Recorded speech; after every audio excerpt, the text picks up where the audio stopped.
Well, is this fabulous? Thank you so much for coming out on a Saturday. I know how precious the weekends are, and to know that you are here just really, really makes me happy. I would just want to welcome all of you. I know that many of you have been subscribers to Debt Proof Living for all of these years. We've been friends far, and I can't wait to meet you at the close of the seminar. You know, it was probably the hottest day that I have ever experienced in my life. It was in September, and it was Southern California. If any of you have ever lived there, you know about something called the Santa Ana winds. It just completely sucks the life right out of you because the weather is so, it was one of those days. I was distressed. I was beside myself. I just needed to get away, and I got in the car, and I just started to drive. I had no particular destination in mind. I just needed to get away. And I ended up at my mother-in-law's home. I don't know. I think that maybe I went there because I needed someone to say, "Oh, honey, it's going to be okay." You know how we want our parents to be able to assure us of that? And I got there, and I opened the door, and I slipped in, and there was no one home. And I dropped into the first chair I could find. It was in the kitchen. And I proceeded to have a total meltdown. For me, it all started as a child. I think my first recollection of having this thought was when I was about 11. I was a miserable child. I know you find it hard to imagine, but I couldn't quit crying. I think I cried for the first 7 years of my life. My parents kept telling me, "If you don't stop crying, we'll give you something to cry about." It just made me want to cry even more. Everything made me cry. I was just a very sad, broken-hearted child. Who knows why? But when I turned 11, I can remember it so clearly. I decided I've got to figure this out. And I determined in my 11-year-old mind that the reason that I was so sad was because we were so poor. And if I had all the things that I wanted, I would be happy. And so I made a decision. I made a promise, a special promise to myself. And it went like this: when I grow up, I'm going to be rich. And just like that, it was as if I changed my life. It was like I set myself a goal. And everything that I did pointed to the time when I could leave home because I was going to be rich. The Sears catalog became my absolute favorite thing in the whole world. I planned my life. I would go through it. I picked out my husband in the men's department. I found my children. I dressed them. I fantasized. I furnished our home. We had a white picket fence. Yes, there was a picket fence, and we had a tractor. We had the most beautiful home. Everything was new and wonderful, and the things that I loved. And it was like that carrot that I put out for myself that I would go for. Well, guess what? I did grow up. I did go away from home.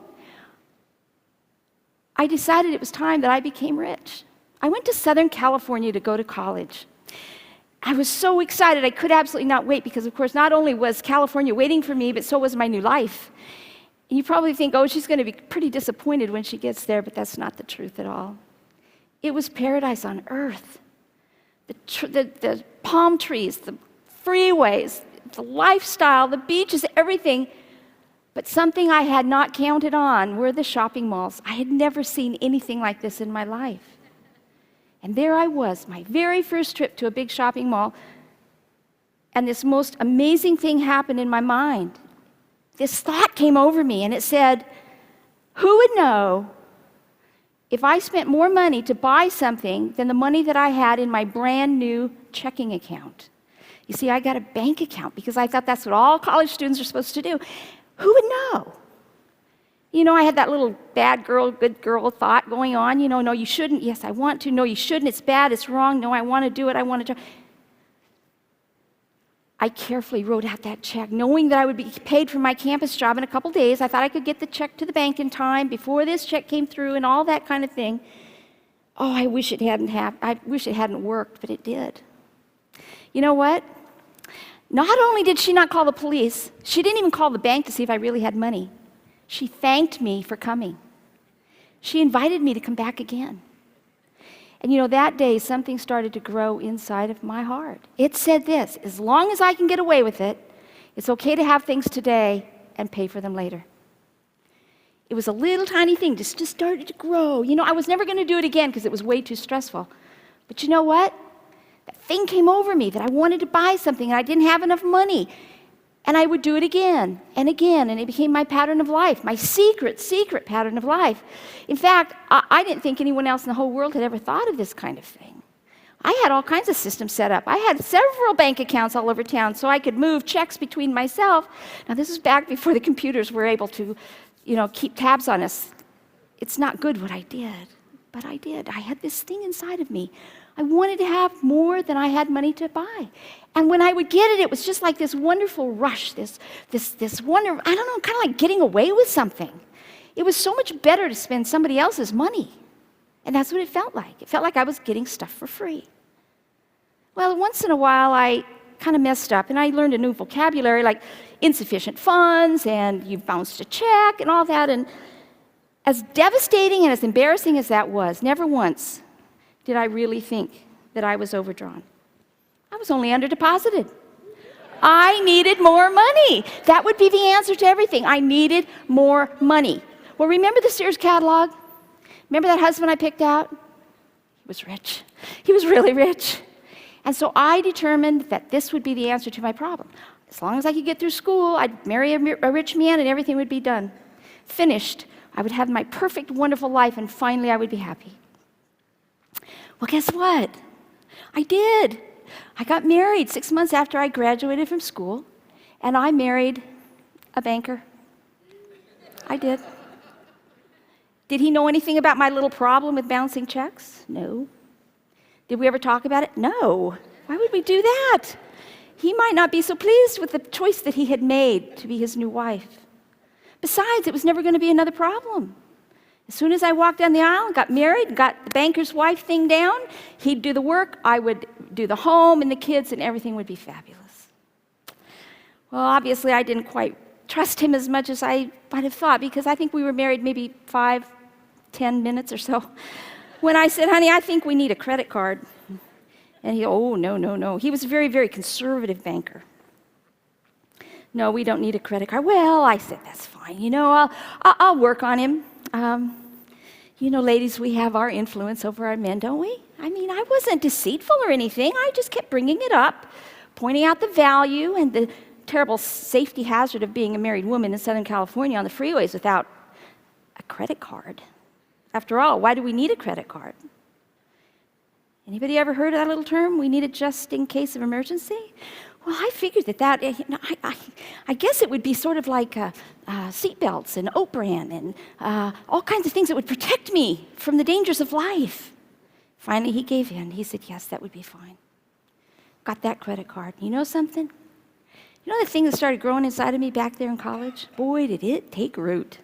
Because now it's the social thing to do. You're supposed to have things now and pay for them later. Of course, I was never going to use the credit card because we only got it for one reason. In case of emergency. I had a couple. And my husband couldn't believe that I really needed to fill up the car that much with gas. Oh, did I tell you it was a gasoline credit card? What can you do with that, you might say? Oh, let me tell you. See, the money that I should have been using to put the gas in my car, now I thought was my money. That's my new source of mad money. I'll just use the credit card to put in the gas. And so I was on my way. And that thing that I had experienced in college, where it was so wonderful to buy something, started to grow and grow and grow. For several years, we were able to keep the credit cards paid up every single month. But you know something? Every time I would use the card, it seems like someone else would send me a new card. This was back before the law went in that they couldn't do that. I started getting credit cards in the mail without even asking for them. I started collecting them like they were like baseball cards. Not to use them, of course, just to see how many I could get. They really said something great about my character. Well, after a few years, we did have a couple of emergencies, and I mean big emergencies. Their names are Jeremy and Joshua. If you've had children, you know what kind of emergency. Hey, listen, I had a mission. My kids were never going to feel poor like I did. My kids would have everything they wanted. They would wear the best clothes. They'd go to the best schools. They would have the toys. They would have toys before they even knew they wanted them. And slowly that debt built and built and built. And we passed that threshold where we could not pay them off every month. We passed other thresholds where my husband would get so upset with me. You know, I've had people say, how in the world did he let that happen? I go, okay, what are his choices? 3. He could divorce me, he could leave me. He wouldn't do that. He's an honorable man. He would have never, ever in a million years thought of that, although I didn't know that for certain for quite a few more years. He could have broken my arm. He would never do that. He would never touch me in that way ever, ever, ever. So what's the third? Oh, he could scream and yell and beg and harangue and nag, and oh yes, he did all of those things. And I was always repentant. Oh, once a month I would go through my, oh, I'm so sorry, I'll never do it. And I meant it in a sort of superficial way. I'd even cut the cards up, but I knew how to get them back. You know, cutting up your cards doesn't mean much at all if you know how to get them back. If nothing's changed in your heart. And so after we had been married for 12 years, I finally informed my husband, honey, that bank is never going to pay us enough. We need more money than that. We have a lifestyle to support. You're going to have to leave. Can you imagine doing that to your husband who's a tenured employee with a big Southern California bank with a beautiful future in front of him? But he wanted me to be happy. He was tired of this too. He walked away from the bank, burned all those bridges, and we plunged ourselves into a new kind of business. It was called a multi-level marketing kind of thing, where we were promised we would be millionaires by Christmas. They promised. It was in April. Plenty of time to go, right? Wrong. It was one of those scams that comes along that I was like a magnet to it because I wanted so much to be rich. I wanted to have everything I wanted. I wanted to have it now. I wanted my kids to have everything they wanted because I had set in my mind that my happiness would be dependent on having enough stuff. And more was never, ever enough. Well, we lost that business in 4 months, and there went everything because we had dumped everything possible. You can't believe how we went into Hawk to do this thing. And during those 4 months, we were not making our house payment. And so there we were, the end of August, and our home was ready to go into foreclosure. We had bills on top of bills. We had bills I didn't even remember. We had lots of debts my husband never knew we had. There was no way out. We had no savings. We had not a nickel to our name. We had no income. We had no unemployment checks because neither one of us had a job that would pay. He left voluntarily, and I wasn't even working. And so there I was on that day in September of 1982 when my life came to a screeching halt. And there I was, flat on my face on the floor of my mother-in-law. Thank God she's a good housekeeper. I don't know that I've ever felt that deeply dark place. I don't know if any of you have ever felt that. You're at the bottom. There's no way out. I mean, there was no way out, no hope, nothing, because there was no credit left anywhere in the world for us. And there I was on my face. And I have to tell you, for the first time in my entire life, I guess I had to get enough of myself away that I was able to realize what's really going on here. It's not my husband who can't make enough money. It's not our rotten luck. It's not that I was born into a poor family, that I don't have a big inheritance. It's not that I wasn't born a princess, so I would have a big trust account. It's me. It's me. It's my deceitful heart. It's my sinful nature. It's the way that I've lied to my husband. It's the way that I've been so self-centered that I have not allowed God to be any part of my life. It was all a sham. Oh, did I have a spiritual experience? It was like the first time in all that this had ever happened that I was able to look up and I had to realize, see those lights up there? It was like the floodlights of heaven were shining into my heart. And for the first time, I saw, what in the world? It's me. And I felt so ashamed, but scared, terrified out of my mind because I knew there was no way out of this mess.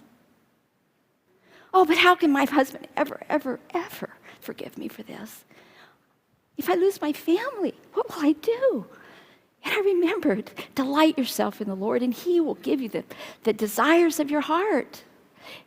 And God and I had a little discussion there that day, and I made Him a new promise. I said, Lord, if you'll get me out of this mess, I promise I will do the right thing. I will become a giver.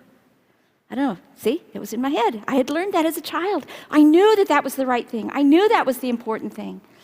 I will give back to you, I will save, and I will do everything I can to pay back the debt. And with that, I got up. And you know what? The pain didn't go away. There wasn't any money waiting there for me on the doorstep, but I knew I'd been forgiven. And it was from that moment on that my life was to change in ways that I cannot describe. We didn't even know at the time, but we had to restructure, and I had run up more than $100,000 of unsecured debt. That's credit card debt. That's debt consolidations. That's all the stupid stuff we go through to try and to fix our debt with new debt. It doesn't work. But we could be here the rest of the day for me just telling you what has happened in my life. It took us 13 years to get out of that debt. But let me tell you, it was a joyful journey because God brought the opportunities. I've never worked so hard in my life. The things that I did to get out of debt, for the first 10 years, no one knew anything about this, including my mother-in-law. It was the most embarrassing secret. But it was wonderful what has happened and what I learned. And when 10 years were up, we were still in debt. And I started writing this little newsletter called Cheapskate Monthly for one reason, to raise the money to finish paying off the debt. And when the debt was paid, I was done. I was finished. I figured I needed $12,000 left out of the 100. Pretty good, huh? After 10 years. I figured if I could get 1,000 people to subscribe to my newsletter, pay $12 a year, that would do it. 1 year I'd be out, right? 1,000, 12. Well, something else happened. People started inquiring of me, how did you do this? Oh, I'm going to tell you. Oh, how I saved on groceries and how we chopped the electricity bill and how I worked 4 different jobs and how we started tracking our spending and how we started giving back to God and saving. And all of those things changed my life and my heart. And I started writing about it. Well, guess what? It was incredible. I am not a writer. I never went to school to be a writer. I guess God had given me talents I didn't even know that I had. Guess who called? Oprah. I was on the Oprah show. A big book publisher called St. Martin's Press called, would you write us a book? Oprah held up my book and told America to read it. Now that's something else. When Oprah holds up your book, that's a good thing. Dr. Dobson called. You know what? My phone has not stopped ringing. We're in our 19th year. What has happened in my life, we got the debt paid off. God has given me a new passion, a new career, a wonderful new life that I've been able to lead thousands of people out of debt and to help them in so many ways. And it's the best maintenance program I could have ever imagined in a million years. I want to talk about debt. We've got to get this straight right off the bat. There's 2 kinds of debt. There's secured debt and there's unsecured debt. And I see you're all reaching for your handouts, which is fantastic. And this isn't right there, so you're going to have to just write this someplace else, okay? By the way, handouts are optional. You don't have to write a thing down. I know some of you, like me, like something to do. That's why I made them for you. You get to fill in the blanks. If you would like to have a filled-in handout, you can go to our website, and I'll give you that information at the end of the seminar. You can just download it.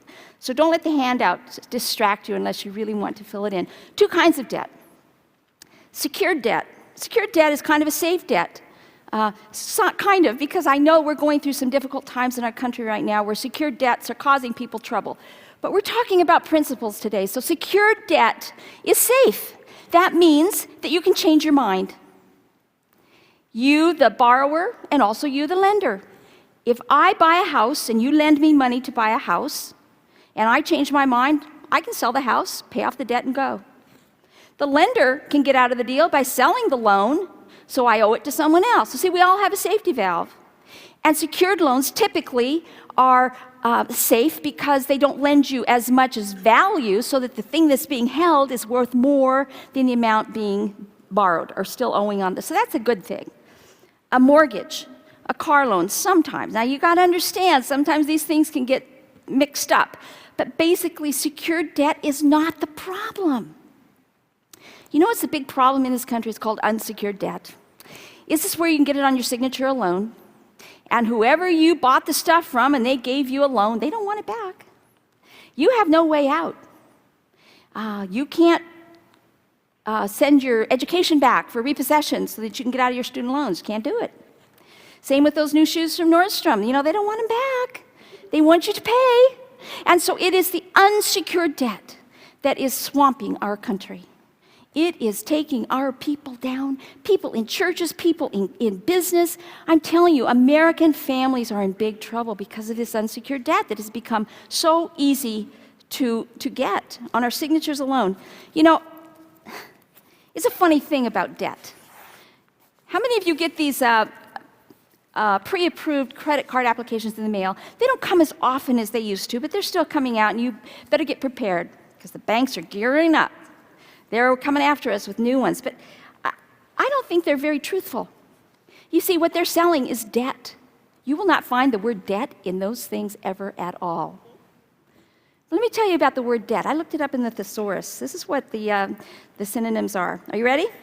Obligation, encumbrance, in the red, pound of flesh, arrears, inability to pay, billed, bound, beholden, up to one's ears, over one's head, mortgage to the hilt, in the poverty trap, unable to get the wolf from the door, financially embarrassed, strapped, stripped, fleeced, and busted.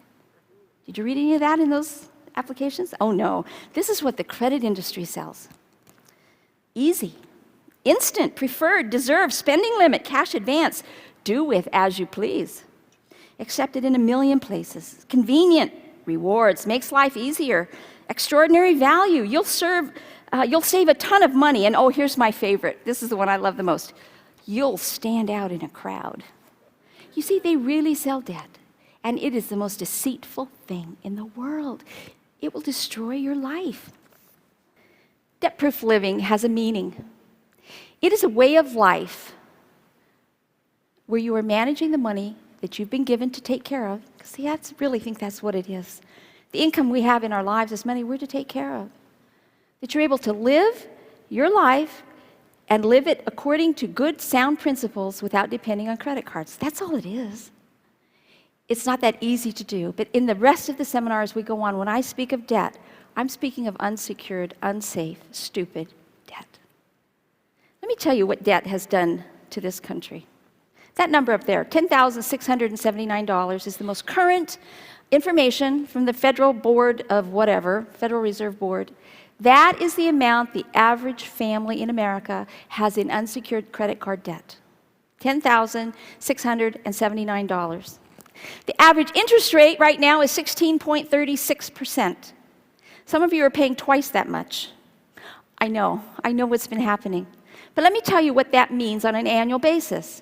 If you're typical, if you're average, you are paying $1,747 per year in interest on your credit cards.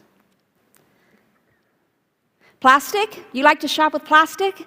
You like to use that debit card? You know it comes right out of your checking account, so it's safe, right? It's almost like a provision from God. You feel like this is a gift, a wonderful thing. Guess what? You'll spend 30% more just because you're shopping with plastic. Credit cards or debit cards. 30%!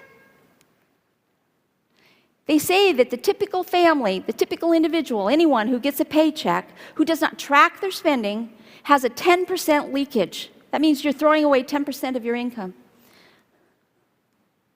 Debt-proof living. It's like giving yourself a raise. Think about it. What could you do with all that money? Be a nice raise, wouldn't it? It's already been taxed. You don't have to work for it. That's why you need to get involved in debt-proof living. Even if you are not in debt. See, it's not just about the debt. It's about managing the money. And so today, in the time that we have, we're going to talk about debt-proof living in 3 acts. We're going to talk about building the foundation. We're going to talk about the 5 elements of debt-proof living, how I can teach anybody to manage their money. And it'll work from now until the day you die, through every season of your life, through fast, through famine, through feast, through good times and in bad. The second the second foundation will be the 5 elements, and the third, we're going to talk about applying this to your life. How you can leave today with a new understanding for how you can apply the principles of debt-proof living to your life. We're going to talk first about building the foundation. Let me tell you about the trouble with debt. It is a horrible monster.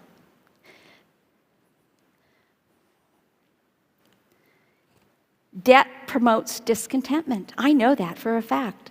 When you are buying things on credit, nothing satisfies. There are no boundaries. There are no limits. You can have everything you want anytime you want, and you can always get more credit if that runs out. And so it promotes discontentment. Debt keeps you stuck in the past. I don't know how many of you have outstanding debt. I can tell you statistics say 30% of you pay off your credit card bill every single month.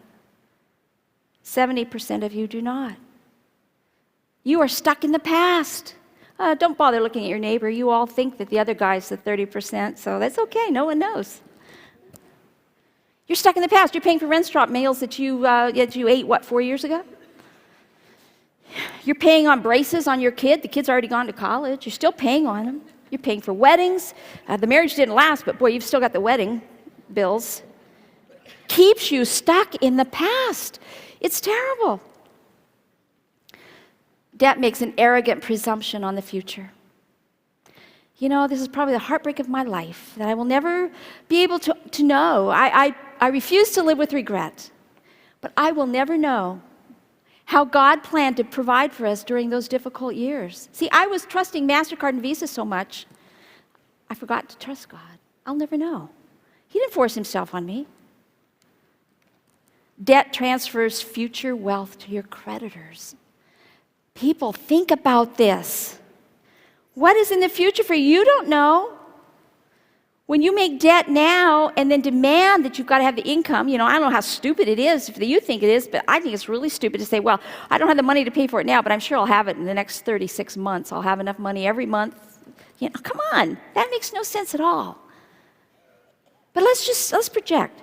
Let's say that there is some wealth in your future. God has made wonderful promises in the Bible.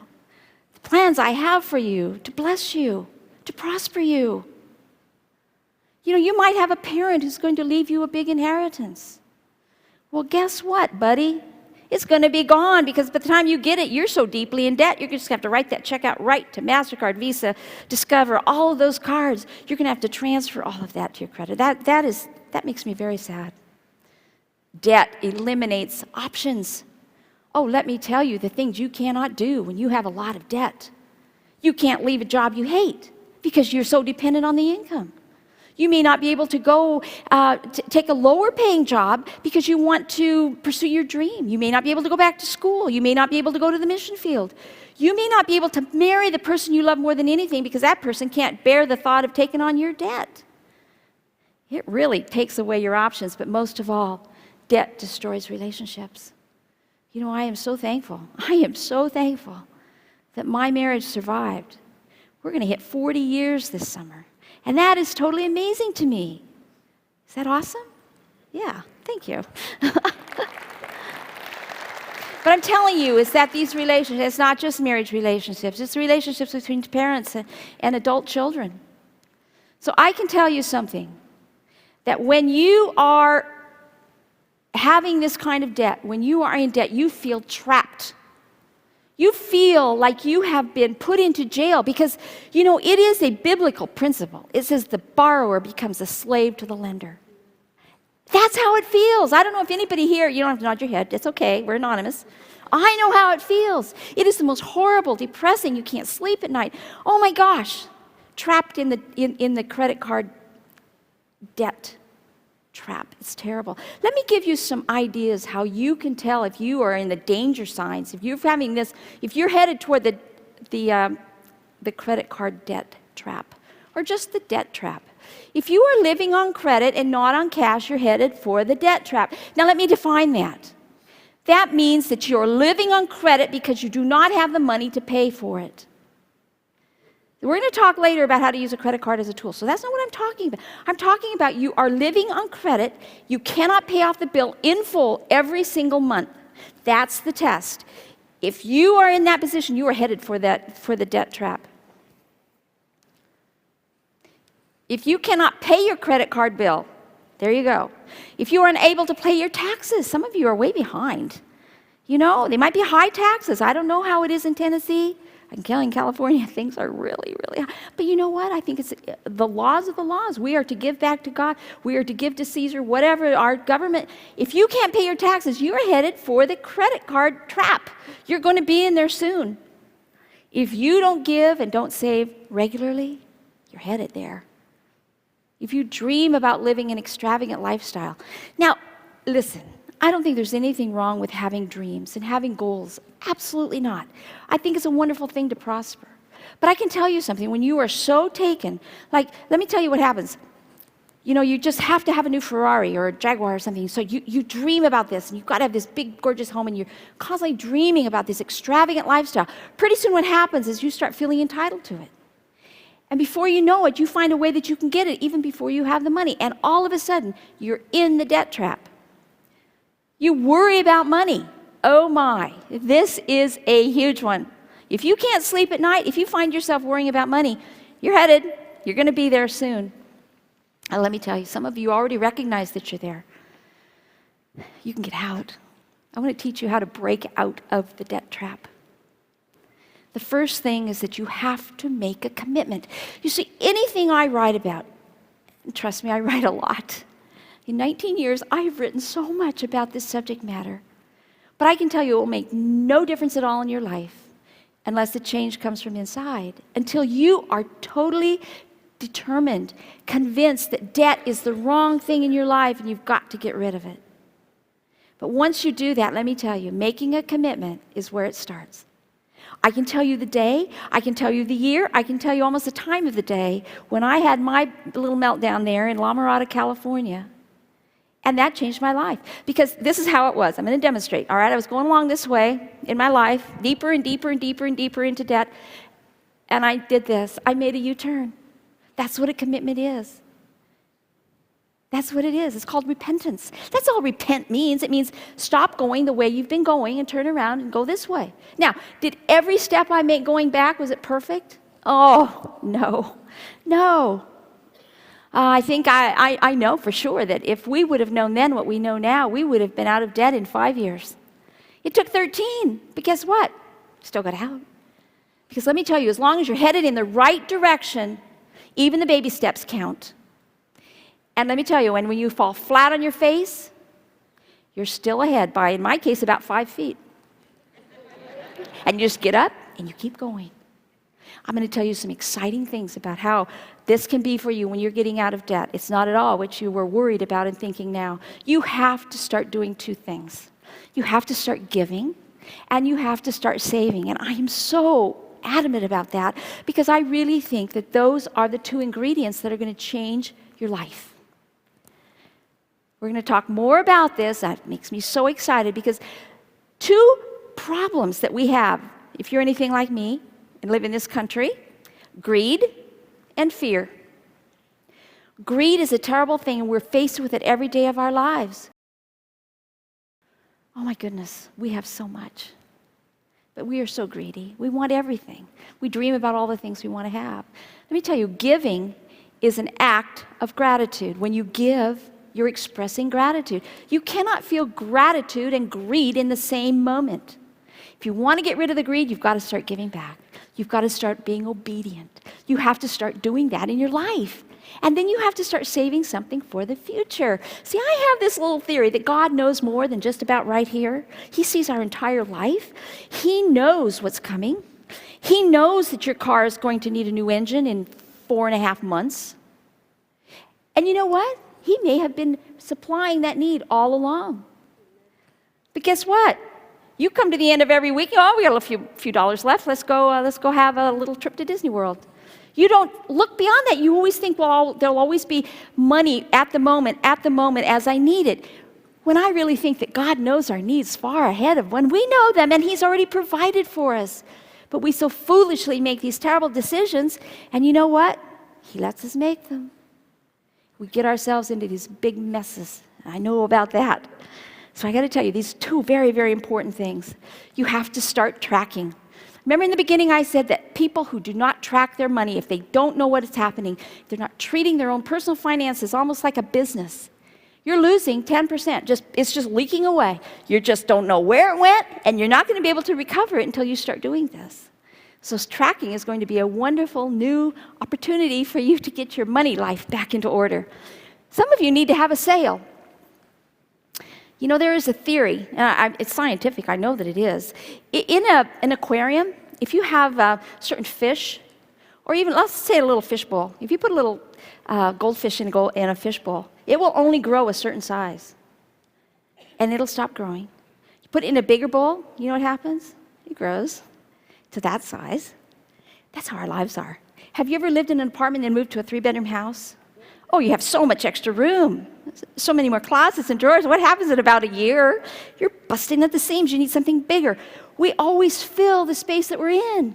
Now, I've heard about your homes in this area. They're very large, 3,000, 4,000 square. Some of you need to get rid of your stuff. You know, you could liquidate it. You could turn that into cash. It's going to help you to get out of debt. Some of you need to get rid of an awful lot of stuff around the house.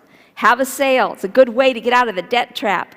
You've got to get your plans in place. And I'm so glad you're here today because we're going to create some plans for you. I'm really big on planning. You know, dreams are great, but until you write them down, that's all they are, just dreams. You write them down and you've got goals. That's a wonderful thing. The next thing is that you have to make a commitment to no more new debt. If you cannot pay off your credit card bill in a single month, you've got to stop using it. Please. There was a time I would have told you to close that account. I will not tell you that today. Don't close the account. But you can close it to yourself. You know how to do it? Get a pair of scissors. Cut that card up. You know, or if you want to do something a little bit more crafty, take all of your credit cards that you are not able to pay off every single month. Put them on a little cookie sheet or a little aluminum foil. Put them into a hot oven. Stand back, you know. Shrinky dinks. You remember those kids? Anybody? You can make a wonderful collage.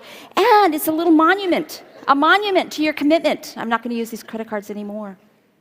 It's going to be a shock to your system. I'm telling you, we are so bent on using credit cards in this country.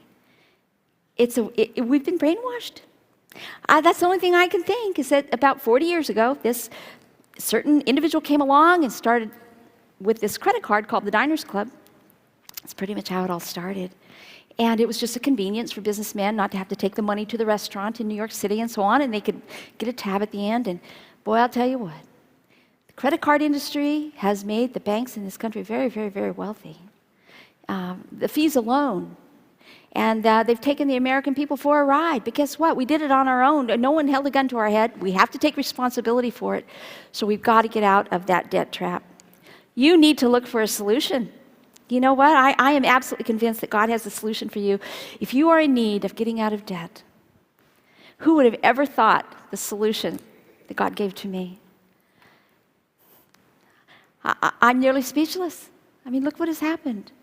There is absolutely nothing about me that should have turned into a newsletter and a website that has led thousands of people out of debt. I've written 18 books. I didn't know I knew how to write. In 18 years, I've had 18 books and 18 hairstyles. I can prove it. I don't know what the solution is for you. But you know, it's Charles Schulz who said, all of us are like 10-speed bikes. We've all got gears we've never tried. There are talents and abilities in you that you're going to be able to get out of this situation. You start giving, you start saving, you start doing these things. Turn this over to the Lord. You've got to find a solution. And I know something, it's going to happen. You're going to find opportunities. I'm not going to say it's easy.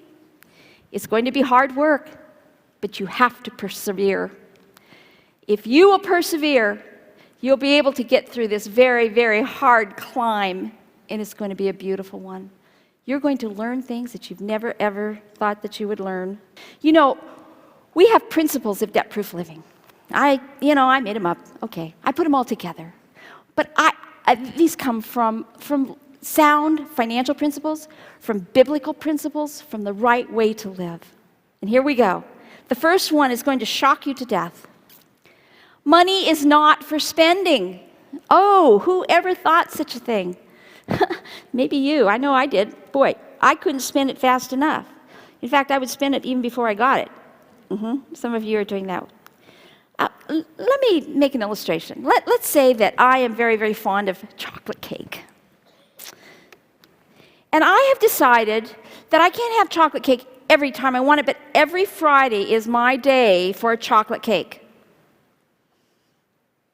And I come home from work, and I pull into the supermarket to and I go in and I buy the cocoa, and the flour, and the butter, and the eggs. Do I need anything else? Salt. Sugar.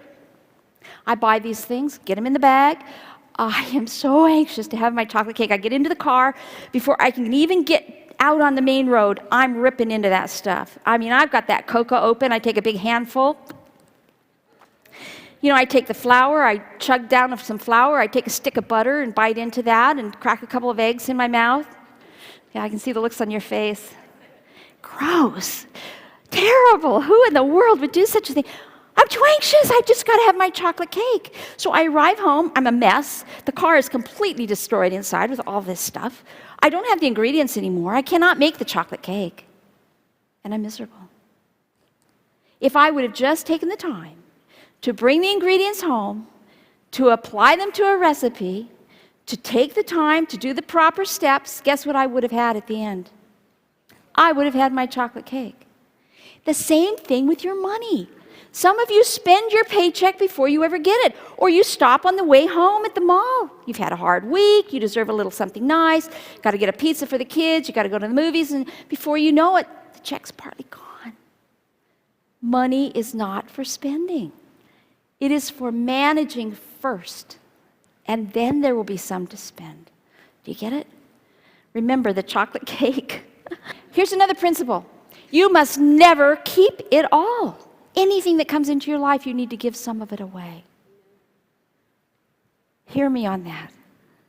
First thing, before you do anything else, it is the secret to proper money management. It does so many good things in your life. You must never spend it all. That means you have to save some.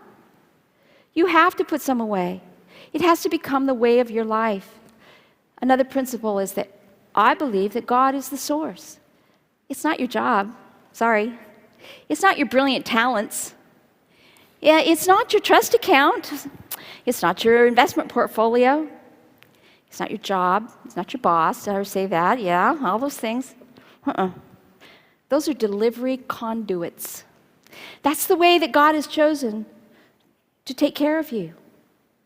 The delivery system may change a lot. Some of you are seeing it change from a paycheck to an unemployment check. But it's still provision. And as that money comes to you, you can be sure God has promised to take care of you. The source is never going to change. The delivery system may. There may be some downtimes, but God knows about that. He's preparing for you for that. He's already sending you that money that you need to be putting away for when you have these lean times. God is the source. Another principle is that you need to learn to live with cash. Cash, I say, cash. Now let me tell you what this means. This means is that you never carry an unsecured credit card bill ever as long as you live from one month to the next. This means that as much as possible, as you are living day to day in your town of Hickson and Chattanooga, that you carry cash with you to buy things. I know some of you are going, oh, it's not safe. Oh, come on. Do you know what's not safe? Carrying a debit card. You know what's not safe is losing a credit card. Now, you can get it back. There's some things you can do with a credit card. Debit cards are a little less safe. But I'm telling you something, you're putting a lot at risk. Your identity is, for one thing. So cash is quite safe. It's not convenient. You have to go to the ATM. You have to plan ahead. You have to actually go in there with your paycheck, some of you, into a credit union or whatever. But guess what? It shouldn't be convenient to spend your money. It should be hard. And the less convenient it is, the more of it you will be able to keep. Okay, we're going to be redundant. I said this before. I'm going to say it again because I know you have to hear things 6 times before you get it. No new debt. No new debt. No new unsecured debt. This is your new way of life, starting here, right here today. You need a specific strategy. This is a principle of debt-proof living. You must have a strategy for how you're going to get out of debt. But it's more than that, for how you're going to plan for the future, for how you're going to pay off the debts, how you're going to keep living while you're paying off the debts, how you're going to be prepared for everything unexpected, intermittent, and irregular that happens in your life. You're going, oh, I can't handle this. Yeah, you can. You can, because I'm going to teach you how to do it. And last, more money is not the answer. Oh, please, I need to say this to myself every day of my life, because you see, I'm still the same person I was back there at 11 years old, at 18 years old, at 25 years old, when I was a young mom, thinking that more money would make my kids happier. More money, more things would make them love me more. It's not true. More money is not the answer. And I can promise you something.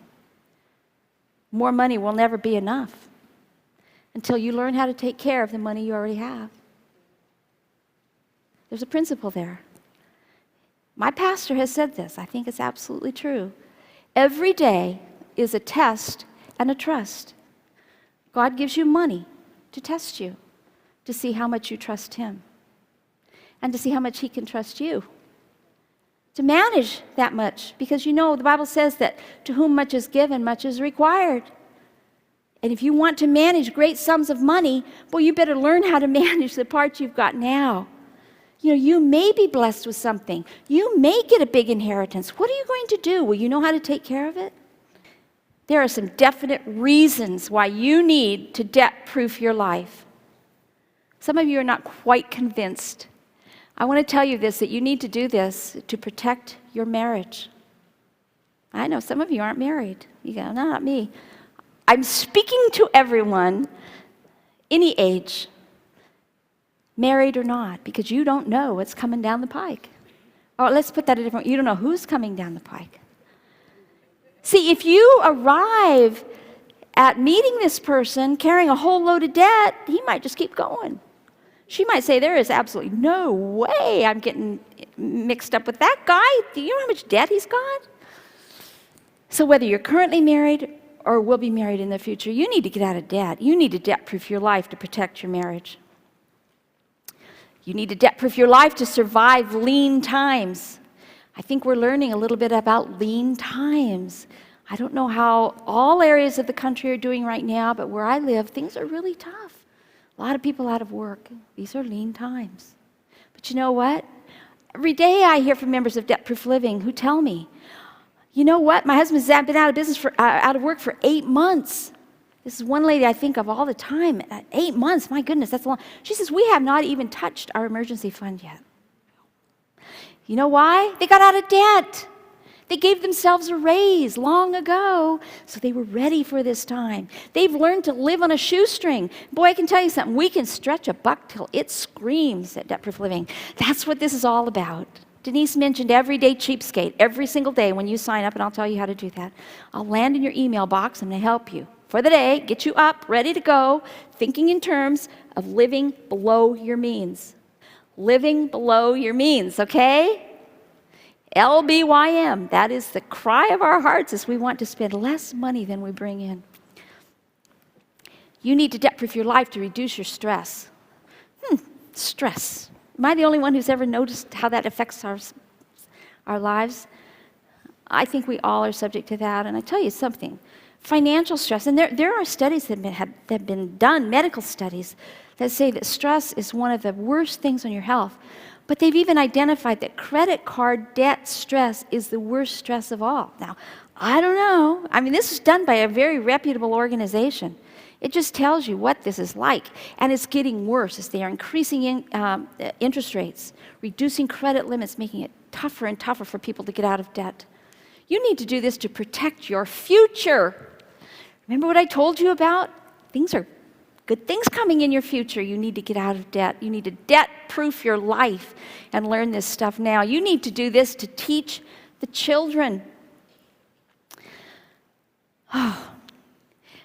When Harold and I had this big U-turn, remember this U-turn I made? Our 2 boys were ages 6 and 7. They were young enough that they didn't realize what we were going through, and I was proud enough to make sure they never did. But I'll tell you something, the scariest thing of my life was when I realized, and looking at my kids, that they were starting to develop the patterns that I had. I was teaching them that more was never enough. I was teaching them that you get all 60 things on your Christmas list, and at the end you go, is that all? I was teaching them to never be satisfied. But in the same way, we were able to teach them because our boys made that financial journey with us as we did. They learned to give and to save and to manage money from a very, very young age. I'm telling you, I wrote a book called Debt-Proof Your Kids. You can take these principles and apply them to your children. And I promise you, it will make all the difference in your life. You will raise teenagers who are not always asking for money. You won't be the bad guy when there's not enough money for every little thing that they want. It's a wonderful thing to debt-proof your kids. You need this to recognize God's love and care in your life. I really mean it. When we are so in love with MasterCard and Visa and looking to those things to meet our emergencies, that's the first thing that pops into our mind when the refrigerator goes out or the water heater starts leaking. Oh no, I don't have enough credit on my MasterCard or my Visa. That's how we're supposed to think? I don't think so. Really, debt-proofing your life will do this. We're going to go into Act 2 right now. Remember I said we're in 3 acts. We're moving right along. We're going to start talking about the elements of debt-proof living. There are 5. The first one, 10, 10, 80. This is a formula, okay? A very important element of debt-proof living. You like that? Contingency fund, that's the second one. The spending plan. Don't worry, it's not going to hurt, I promise. Next, we have the rapid debt repayment plan. I'm so proud of this. You know, I came up with this, almost 20 years ago. You're going to see it and you say, this looks a little familiar to me. Yeah, a lot of people have adopted this plan, and boy, does it work like magic. And lastly, the freedom account. There they are, folks, 5 elements of debt-proof living. 10, 10, 80. Contingency fund, the spending plan, and the rapid debt repayment plan. And finally, the freedom account. Element number 1, what is it? 10, 10, 80 formula. This is how it works. That is your income. Okay? That's your household income. Whatever your situation is, this is the money that comes into your possession. Now, some of you are thinking, well, would that be gross or would that be net? Well, I kind of like to go with the easy way. So I say, let's start with the net. Let's just talk about what you get home that you have to manage. Because quite frankly, the money that goes to the government and the state and all, we don't really have any control over that right now. So to get started with debt-proof living, I say, let's work on the net. So there it is. That represents your money. Now we'll talk about it monthly. This is your monthly income. How we apply the 10, 10, 80 formula is this. Pretty easy. What do you think? We have a wedge of 10%, we have a little wedge of 10%, and we have a little wedge of 80%. So simple. You're going to give away 10% of your income, and some of you are gasping, ugh! I can't live on 100%. How can I possibly give away 10? You need to do it. You need to make a commitment. I'll tell you something, your way has not been working. I don't know if that comes as a big shock to you or not. How about you try another way? You can't start with 10%? I think you could, but go ahead and try 5. You don't have enough faith for 5? Could you do 2? Could you give $1 away out of your next paycheck? Could you start someplace? That's what you have to do. It has to be the very first thing you do. The very first, without thinking of anything else, you do the very first thing first. Next, you save 10% of your income. That yellow wedge, I want you to get that in your mind. It's going to become very, very important to us in a few minutes. And lastly, you're going to live on 80% of your income. Can you do it? I want you to quickly think about all the things you have to pay for out of that 80%. Come on, let's think. Food, gas, clothes. Well, I came up with a list. I don't know if you'll be able to read this, so I'm going to read it for you very quickly. We have shoes, clothes, dance classes, soccer, baseball, college, iPods, gadgets, and eyeglasses. Oh, haircuts, manicures, car payments, car repairs, auto restorations, and summer camp. Ooh, groceries, mortgage, rent, electricity. Gas, water, gasoline, gifts. Costco. Do you have Costco? Ah. School tuition, phone service, cell phones, Christmas, vacation, kids, computers, internet service, cable TV, furniture, gasoline, insurance, hobbies, video games, pet food, pet health, entertainment, gym fees, household repairs, restaurant meals, school lunches, dry cleaning, bank fees, books, movies, DVDs, bills, and credit card payments. Stuff for the house, stuff for the garage, general stuff, more stuff. Think you can fit it all in there?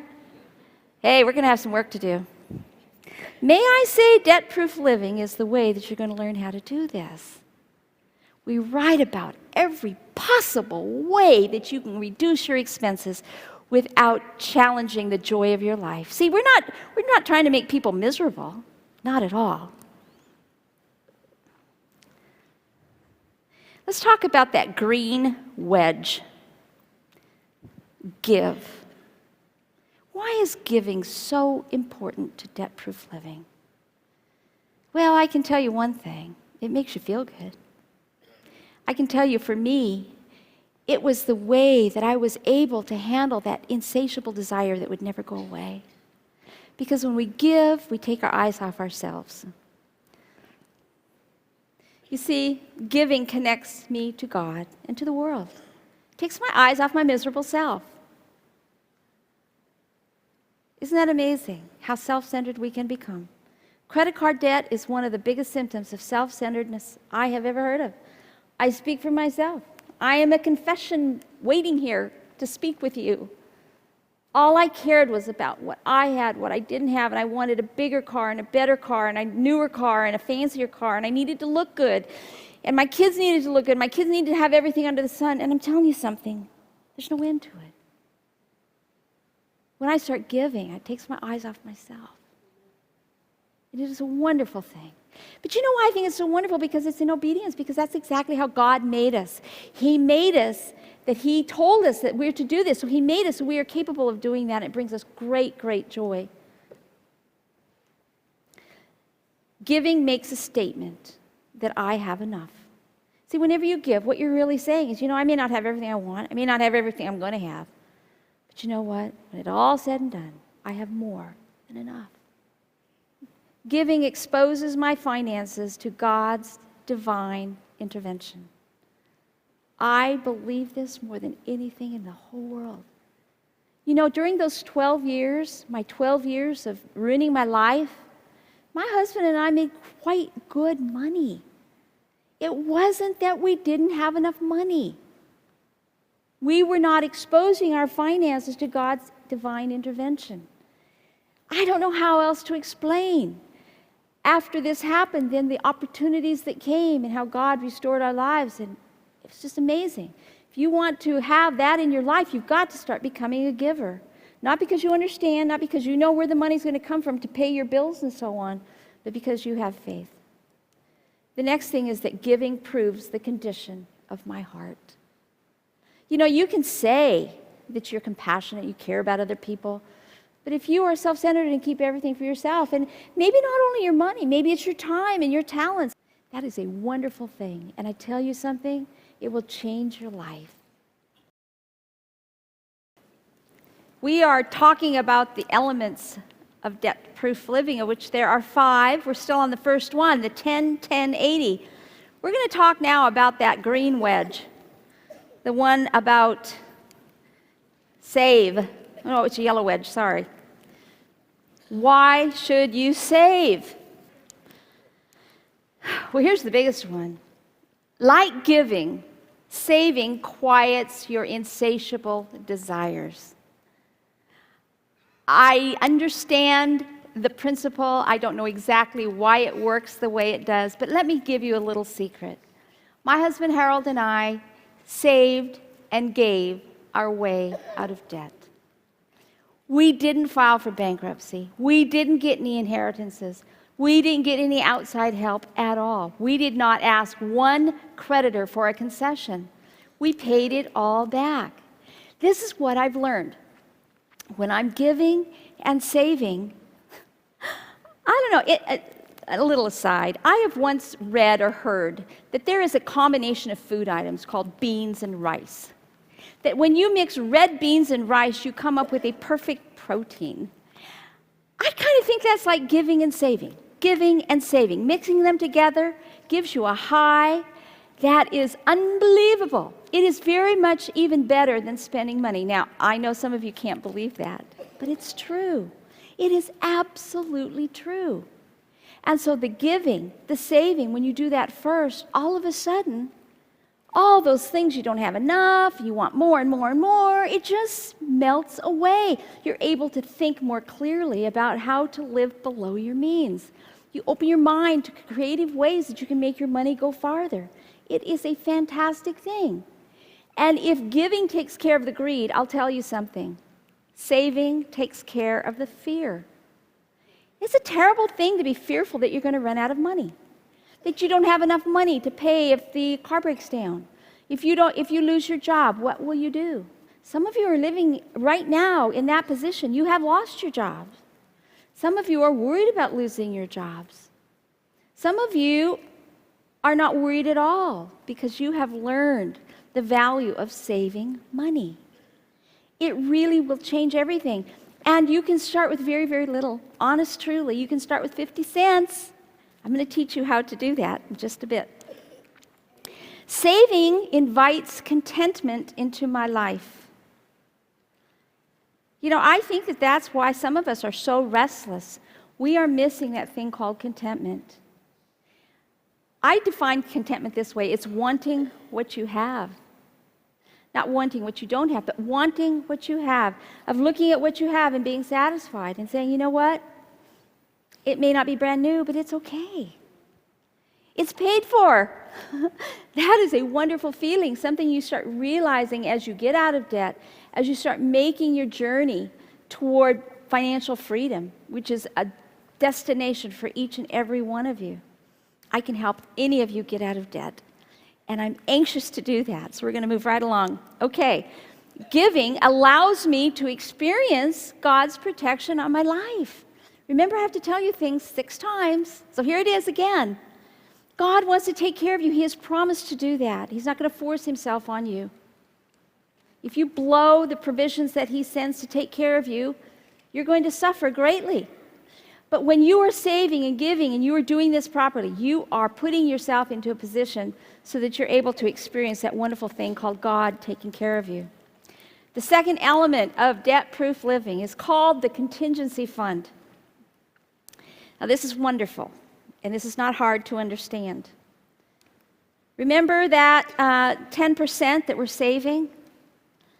From today on until the day of your funeral, this principle is going to hold true, okay?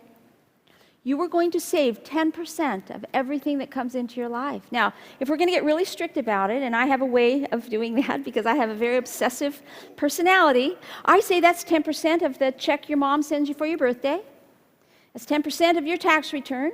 That's 10% of anything that comes into your life, of the bonus, of the paycheck, of whatever. Money that comes into your life, that flows into your life.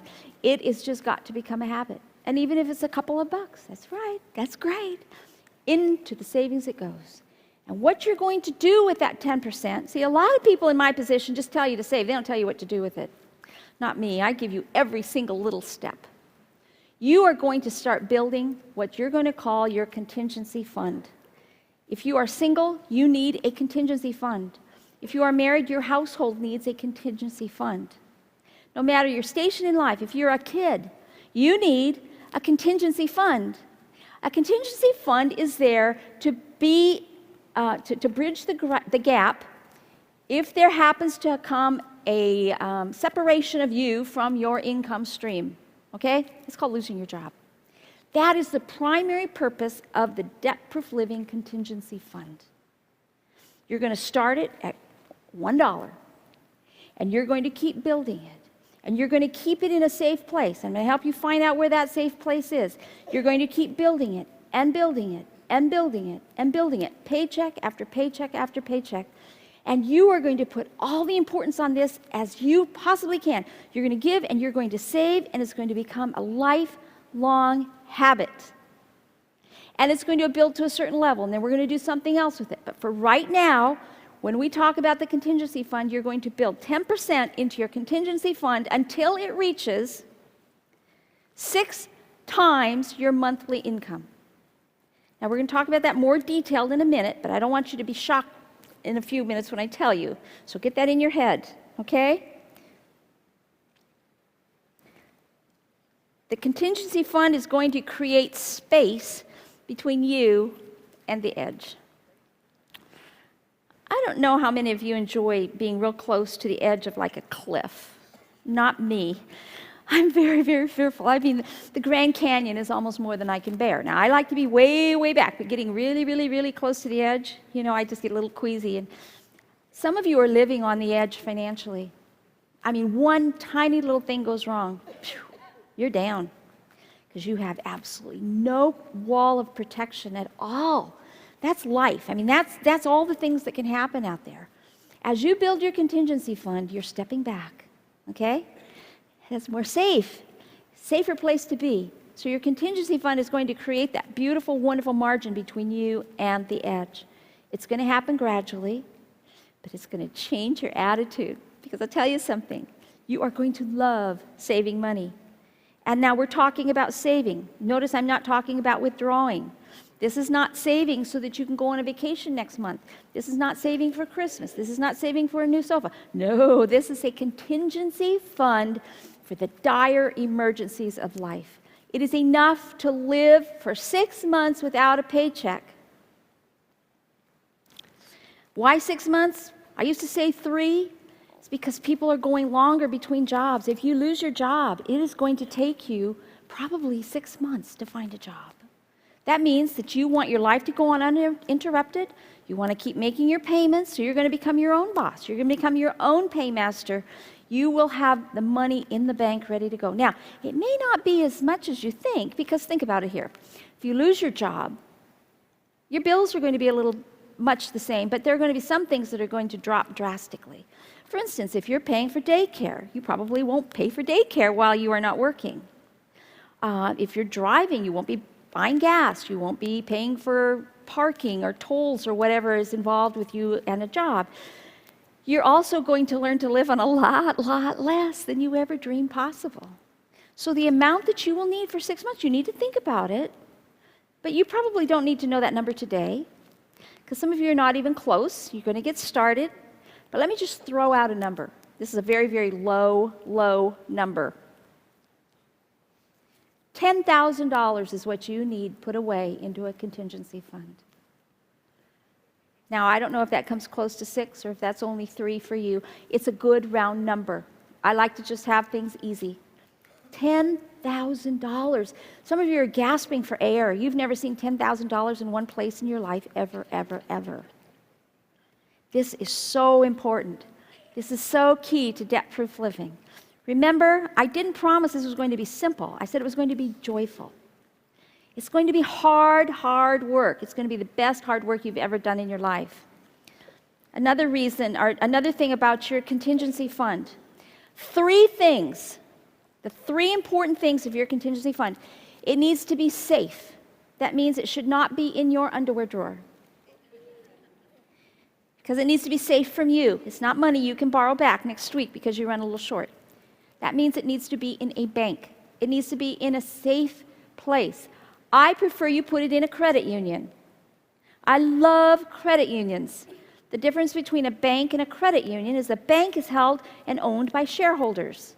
What are the shareholders interested in? Profits. Banks charge higher fees. They're very much involved in big interest rates. Credit unions, on the other hand, are nonprofits owned by the people in the credit union.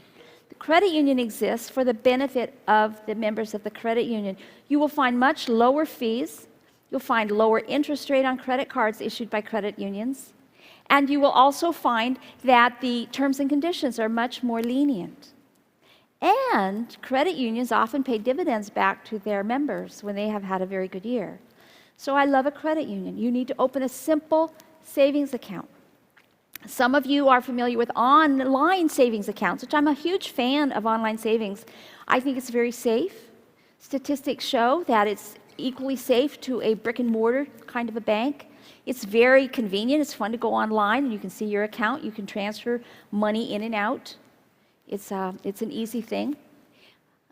Some banks are paying more interest than others. That's going to be somewhat important. But the fact is that it needs to be safe. The money needs to be safe. The second thing is that it needs to be available. If you lose your job, you may not have more than, 24, 36 hours before your rent is due.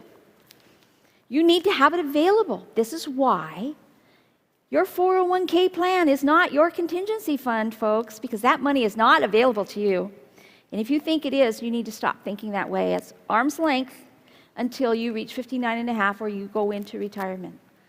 This is a pool of money that you save, that you have control over. You don't have to cash in any bonds or do anything else. So it needs to be safe. It needs to be available, which means it's in a regular savings account. And the third thing is it needs to be growing. Now, in that order, growth is not nearly as important as safety. Right now, your best hope is if you could get 2% interest, you'd be doing well. We're not worried so much about the growth. What I want is you saving. I want you building that money. It's going to change your life. If you have a larger family, you need to double that 10 to 20,000. You need to be realistic about what it will take to keep your family afloat during a time when your income stream dries up, okay? The next thing in our elements is the spending plan. We've done the 10-10-80 formula. We've done the contingency fund. Now we're going to talk about the spending plan. I don't know about anybody here, but I have a real problem with the word budget. Could be that for many, many years, my husband told me I needed to get on one. And I wasn't willing to hear that. Could be that for many years, in my rebellious state, would hear people like Larry Burkett and Ron Blue and all of these people that I would hear, and they would really say, you need to be on a... I'm sorry, it was just like a straitjacket to me that I would have to slip into something that someone else made, or that I would have to wear someone else's eyeglasses. I mean, I wanted it to fit me. So that's why I prefer spending plan. It might be the same thing. But the third element of debt-proof living is a spending plan. Here is the problem. Most of us have no idea how much money we spend or where it goes. So those are the two very critical things you need to know in order to create a spending plan. The first is that you need to know how much comes in and where does it go. Can you imagine if your boss made a new rule at work starting next week that you will only get paid the amount that you can prove and come in and demonstrate where the money went out of last week's pay? Okay? So if you got $500 last week, you'd have to come in and show that person a list, receipts, complete accounting for every single penny in that $500 in order to get the next $500. I think some of us would be penniless really quickly because we just don't know. Has it ever happened to you where you get 20 bucks out of, or 40 bucks, $60 out of the ATM machine? You think, oh, this is plenty to last me through the weekend. I'll have enough for the kids' lunch on Monday. And Sunday comes up and you go and where did it go? You know, and then you start blaming your husband, your wife, the kids. You know, someone's always taking the money. That's the problem. We just don't know where it goes. It leaks out of our lives. That's why a spending plan is absolutely critical if you're going to be able to debt-proof your life. Now, it's not nearly as hard as you think. And I don't have really strong feelings or rules about this. I'm going to give you the principles, and then you're going to figure out how to do it. I'm going to give you a couple hints and tips. The principle here is that you are going to pre-spend your paycheck on paper. So just remember the chocolate cake. You're going to bring the paycheck home. You're going to resist the temptation to spend it and to cash it. You're going to bring it home, and you're going to have a written plan where every penny of that check is going to go. This is really important because it's going to demand that you in your life make every expense and expenditure predictable. Now I'm really meddling, and you're starting to get really nervous because things that you don't know are going to happen, like, you know, tires that blow out, or maybe you have a child who's in sports and they get injured and you have to take them to the emergency room and you have to come up with a deductible or unexpected. I mean, how can you possibly... Guess what? You can. I'm going to teach you more about that. But the thing with the spending plan is that you really need to know what your future expenses are so that you can start planning for them. But you're going to start with what you know already. Now, remember back when we talked about tracking? This is so important for your spending plan. Let me explain to you how tracking works.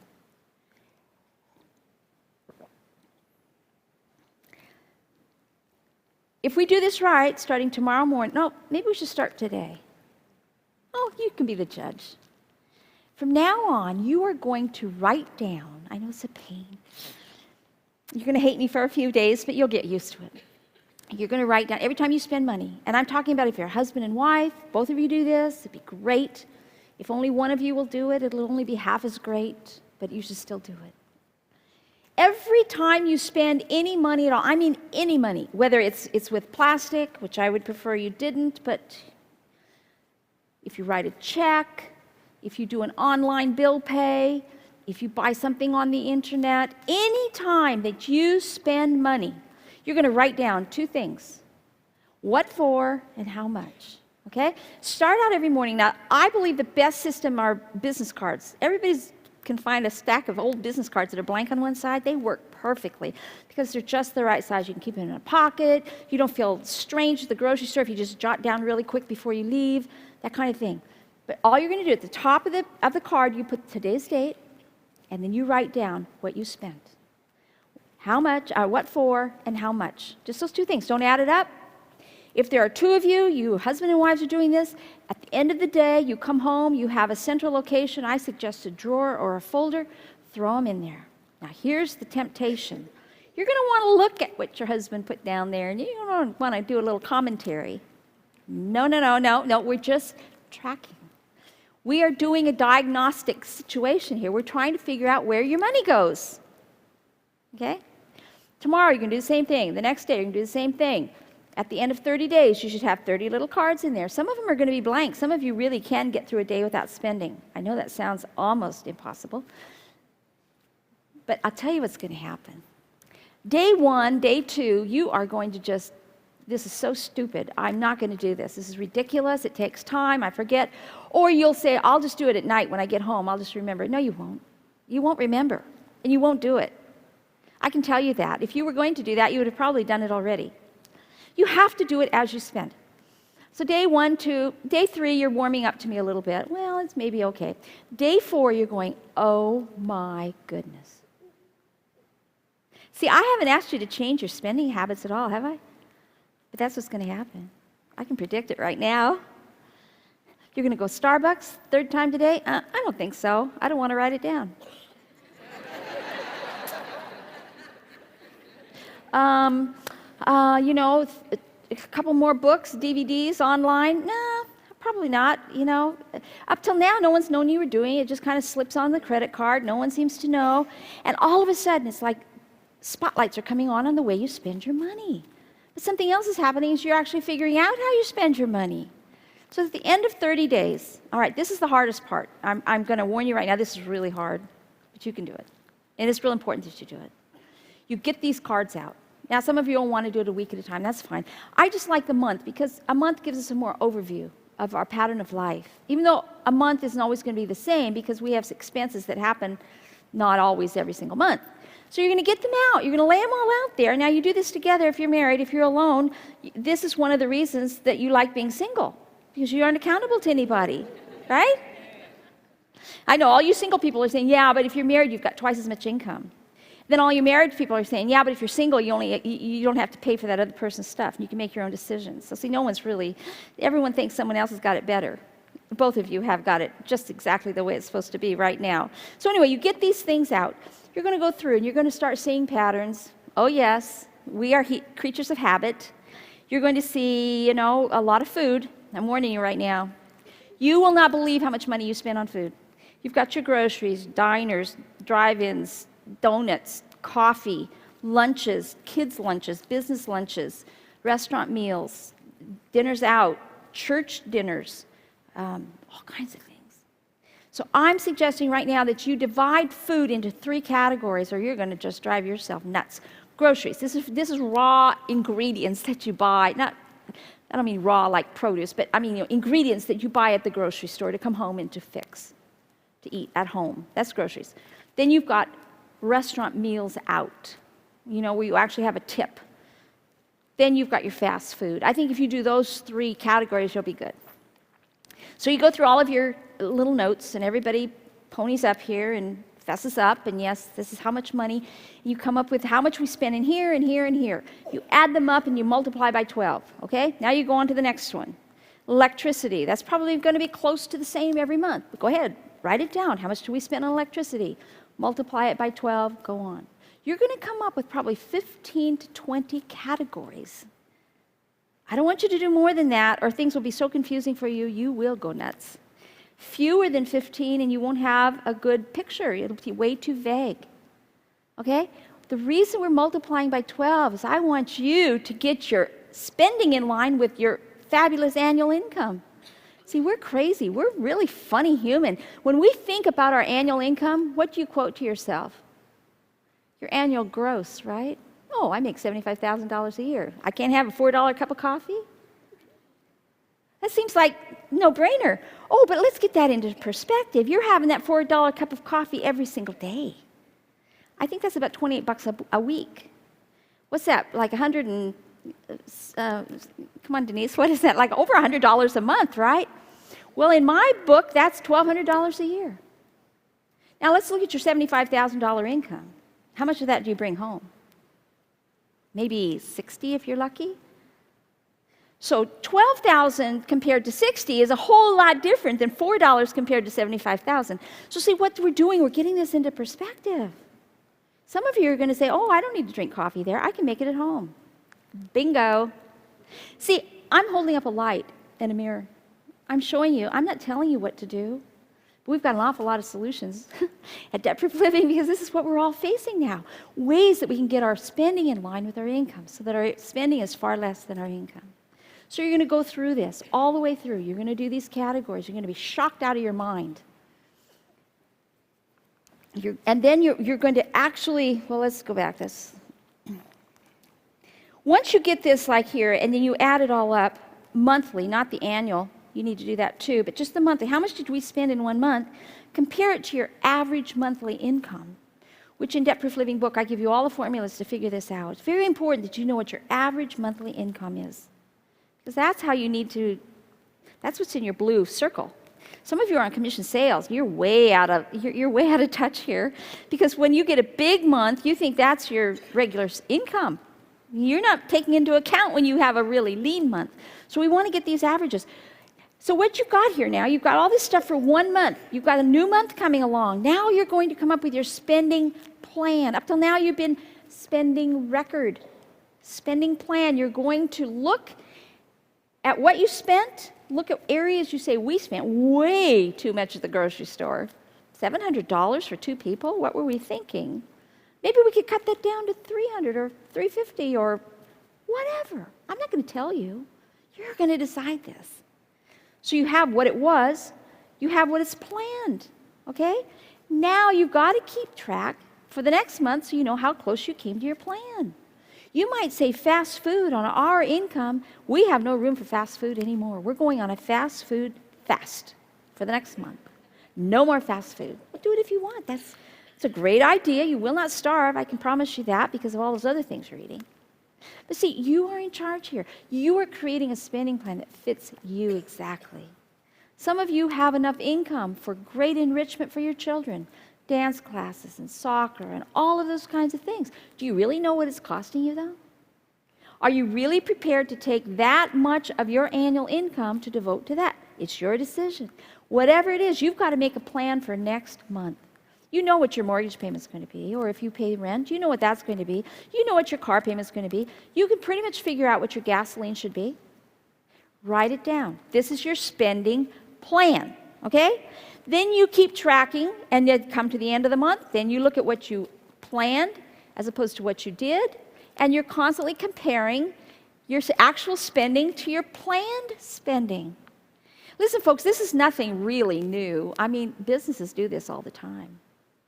I happen to know the chief financial officer of a very large church in Tennessee, and I know that they keep very, very particular records. They know where every penny goes.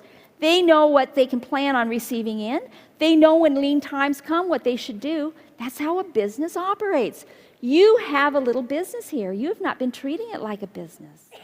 You've been living like some kind of a rich king who doesn't have to worry about anything. And what's it gotten you? A whole pile of debt. But we can get you out of it. And I'm telling you, getting track of your spending, it's not a straitjacket. This is a liberating thing. This puts you in charge, not your parents, not some financial counselor, not even debt-proof living. Because we do not tell you how much you should spend on food and that and the other thing. There's a lot of discussion about that at debt-proof living, but we don't get into that telling you what to do. We just help you to reach your goal. And when you have a situation where you go, man, I can only spend $200 a month on food, we're there to help you. Because we have so many resources. I can't wait to share all of debt-proof living with you. Okay, folks, I've got a big surprise for you, what we just did. That is called a budget. It's just that you made your own budget. You, instead of going to Walmart and getting a piece of clothing off of the rack, you went to a very fine tailor and had something made special for you that fits you perfectly. So that's a spending plan. Now, in Debt-Proof Living book, there's a whole chapter on this. We've got examples, we've got forms, we've got exactly, so you can see.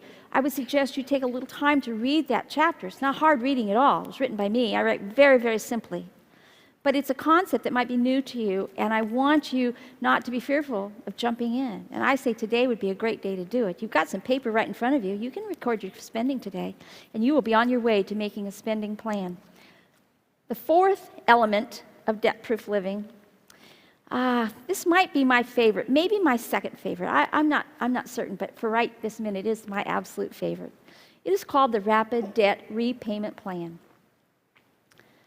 I wish I could say that this is the plan that I created all those many years ago in my total ignorance and confessional mode, but I didn't. I wish I would have known it then. I came up with this years later, me, the financially challenged person who couldn't even balance her checkbook. It's just amazing. But it's so simple because I had so many readers who started asking me, and I thought, we've got to come up with a plan, a simple plan that doesn't cost a lot of money, that doesn't require you to go visit anybody, and you don't have to buy any software, and you don't have to do anything like that. So I came up with this plan called the Rapid Debt Repayment Plan, and I'm going to teach it to you right now in a very, very simple way. And I can tell you when I first did this, we had to do it manually. And I would sit there for hours with a calculator figuring this out because credit card interest is not simple interest as like with well, I guess it is kind of simple interest. It's strange. It's not like a car loan. Every month it changes depending on your balance and all. But thankfully, and I can tell you right now that members of Debt-Proof Living have access to our wonderful Rapid Debt Repayment Plan calculator right on our website. So once you have logged in as a member, you can go right to that page, put in your desk, boom, hit it, and here you got your plan. But I want you to understand how it works because there's power in knowledge, and the more you understand, the more you're going to appreciate this, especially since I'm so proud of it. Okay. So here's the deal about the Rapid Debt Repayment Plan and what sets it aside from anything else out there. Anything. Because it will work for anybody. You've probably heard, and I could say a lot of names of people who tell you, experts say, unless you pay more than your minimum payment every month on your credit card bill, you will never get out of debt. Have anybody heard that? I mean, don't they always say you have to pay more? I'm here to say they are wrong. You can pay only your minimum monthly payment, and I will get you out of debt. Are you so relieved? None of you have any excuse now. See, some of you had a big excuse, well, I can't pay more, so I'll never get out of debt. You can put that away if you're willing to follow my rules. Now, here they are. They're pretty strict, but I think you can do it. The wonderful thing about the Rapid Debt Repayment Plan is that it allows you to give and save even while you are getting out of debt. I'm telling you, the Rapid Debt Repayment Plan will help you to get out of debt quickly while you're still giving and saving, because we are going to treat this as a regular monthly expenditure. It's a wonderful thing because it does not put your life on hold. During those 13 years that Harold and I were getting out of debt, we moved into a house twice as big as the one that we had been living in. We bought another house. We started a real estate company, all on cash. All the while we were paying off our debt. Now, there might be a lot of people say that was so foolish. You absolutely cannot do that. I say, yes, you can. That's the only way we were able to get out of debt. If we would have had to put our life on hold, that would be like saying, I'm never going to eat again until I lose the weight. It's stupid. I mean, it won't happen. You're setting yourself up for failure. You feel that way right after your Thanksgiving dinner. You're sure you'll never want to eat again as long as you live, but it won't happen. And so that's the beauty of rapid debt repayment and also debt-proof living, is it's realistic. It is a plan that anybody can stick to. I can tell you that this will require no concessions and no settlements. We're not going to have you call up your credit card company and say, I only want to pay half of what I owe you, or you answer some TV ad, which are 99% scams. Folks, please stay away from those. Those settlement things are they're just awful, awful, awful. So here, we're going to get into the rules. First rule of rapid debt repayment plan. 1, no more new debt. Now, have I said it 6 times yet? All right, I'll say it one more time. No more new debt. If you don't stop adding to it, there's nothing I can do to help you.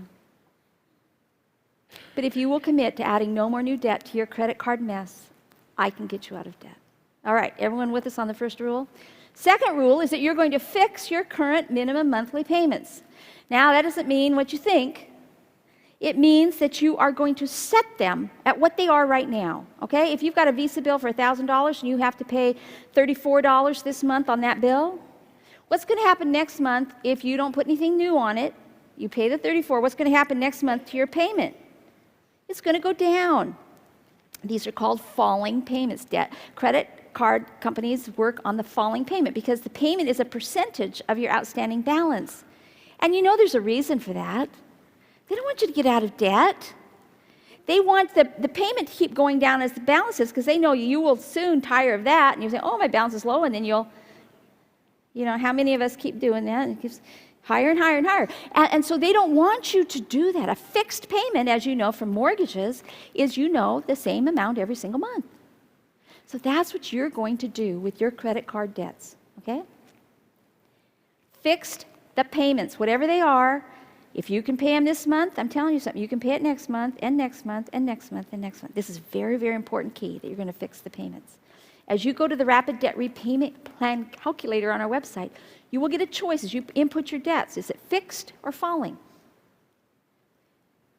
You're going to put falling because it's been created to be falling. You're going to fix it later, but it's not a fixed payment now. Do you understand the difference? Your car payment is a fixed payment, but your credit card is not. It's called a falling payment for the way that it is set up. All right, you got the first 2 rules? No new debt. You're going to fix the payments at what they are right now. You're going to arrange the debts now according to the time it will take to pay them off, by the smallest to the longest period of time. You'll see that in a chart that comes up soon. This is really, really cool. Because for Rule 4, it's very important, as one debt is paid off, you're going to take its payment and add it to the payment of the next one in line. Okay? We haven't changed anything about your amount you're paying out every month. We are just fixing the payments. You're committing to paying the same amount until you're out of debt, and you're going to do this. And I'm telling you, this is going to get you out of debt so fast your head will spin. Want to know how fast? I'm going to show you right here. Now, you have this chart in your handout. I know this is probably very difficult to see the details, but I will walk you through. Oh, it looks pretty good. All right, take a look here. We have 5 debts. We've got a department store, a MasterCard, a Visa. We've got Dad. Good old Dad thought he'd never get paid back. And the orthodontist, even though that kid got kids of his own, he still got the bill. We're going to pay these things off. These are the sum total of this person's unsecured debts. You with me?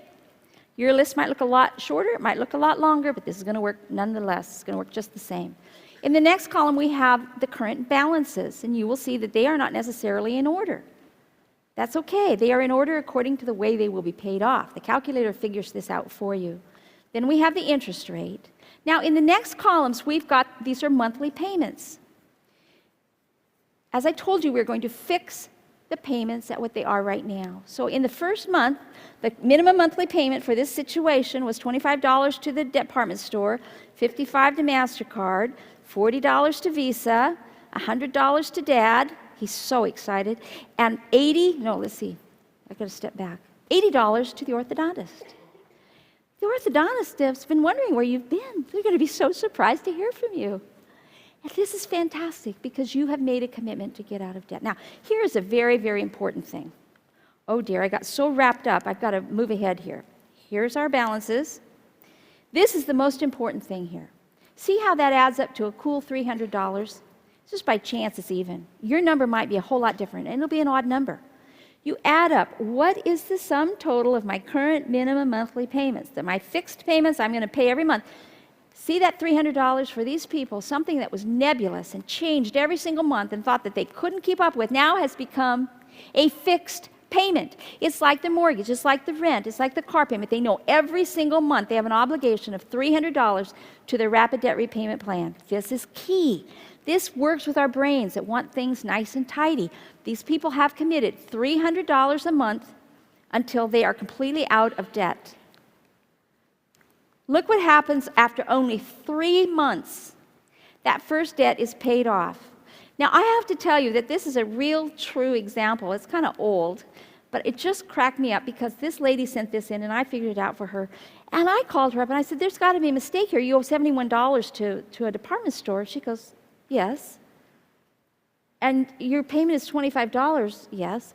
What she had been doing, she had been carrying this balance for many, many years. She'd make the payment, then she'd go down and buy something. Then she'd come home, make the payment, and then she'd go buy something. And her balance probably never went over $150. But she was doing this for years and years and years and years. I mean, it's just crazy. Because she just thought, oh, that's the way you're supposed to do it. You know, it's so convenient. Put it on your charge card. So anyway, that's where this came from. So look what happens in month 4. She hits her first zero balance. Now, at Debt Proof Living, we make a huge deal over zero balances. People send me emails. They let me know. I hit another zero. We do a little office thing and, you know, confetti and cartwheels and virtual. And then they go on to finish off their plan, and it is exciting. Because what happens when you hit that first zero balance, that propels you to the moon. That is an emotional payoff because it's like hitting that first 20 pounds when you're on a big weight loss thing. You know, I can do it. It's working. I can do it. I can keep going. And it is fantastic because look at what's going to happen now. In month 3, the $2, only $2 that didn't go to the department store, did we just blow them on that would only be a small coffee, I guess. No, you are committed to $300 for this debt repayment plan until it's done. So those $2, see what happens? Drops down and goes to MasterCard. Now, MasterCard's really, really confused. Last month, you made more than the minimum payment without even knowing it. Because, see, it was 55. The next month, it was probably 54, and you still sent 55. This month, you're sending 57? And all of a sudden, their little computer systems are going off, and she's paying off her debt. You know, they panic. They will increase your limit. They will do something to get you back on board. You have to be warned about this. These companies are not going to like losing you. This is what's going to happen. It's fun. It's just so much fun. It's like you're in competition, and finally, you're starting to win. And so, in that very same, in the next month, when we have no money to go to the department store, we're going to take that 25 and add it to the 55 that has been going to MasterCard. Are you with me? Now we got $80 going there. So all of a sudden, MasterCard, they're really freaking out. And before they know it, you have paid them off in month 10. And on it goes, all the while until Dad gets paid off. I mean, he is ecstatic. Christmas is going to be so much more fun when you don't have to worry about that debt that you keep hoping he'll forget about. And finally, in month 14, the entire $300 now is going to the orthodontist until he's paid off, or she's paid off, in month 17, with only $133 to go. Well, I'm behind myself here. Dad gets here, he gets that big $320 check, and he knows you've lost your mind. But here's the best part. Look at that. In month 18, you are debt-free. You paid off that big pile of unsecured debt, $4,596 in just 18 months. You did it with 17 predictable fixed payments of $300 that were based on your minimum payment. It was money you would have had to pay anyway. You just did it in a more reasonable way. Look at that. Debt-free in 18 months. The RDRP plan paid this off in 18 months, which equals 1.5 years. You know what the plan would have been if we would have done this the way the credit card companies wanted it done, where you pay your minimum payment and then you just keep paying minimum payments. So you pay it off, you just use that money for something else. 96 months or 8 years. Same plan. 96 months. Is that horrible? Let's see. RDRP, 18 months. Their plan, 96. 18. 96. What do you think? Isn't that fabulous? It is great. This can work for you. I'm telling you, you can get out of debt. 24 to 36 months is the average time it takes someone to get out of debt using the rapid debt repayment plan. I love it. I just love it.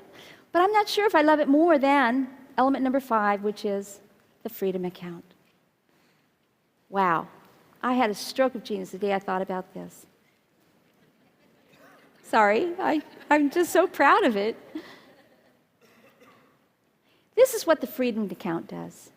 It helps you turn your unexpected, your irregular, and your intermittent expenses into predictable monthly bills. You remember how the rapid debt repayment plan turned all that mess of all your credit cards bills into one single payment? We're going to do that with everything else in your life. Now, it's important that we determine what these expenses are. I know you're saying, how can I determine what my unexpected expenses are? Well, think, okay? If you drive a car, you can no longer call a burned up engine or flat tires or bad brakes. You can't call them unexpected expenses. They're expected. You just don't know when they're going to happen. You have to be intelligent enough to know that every time you drive, you're wearing things out. They are going to go. And so you've got to get ahead of the game. You've got to learn how to anticipate these and turn them into a predictable monthly expense.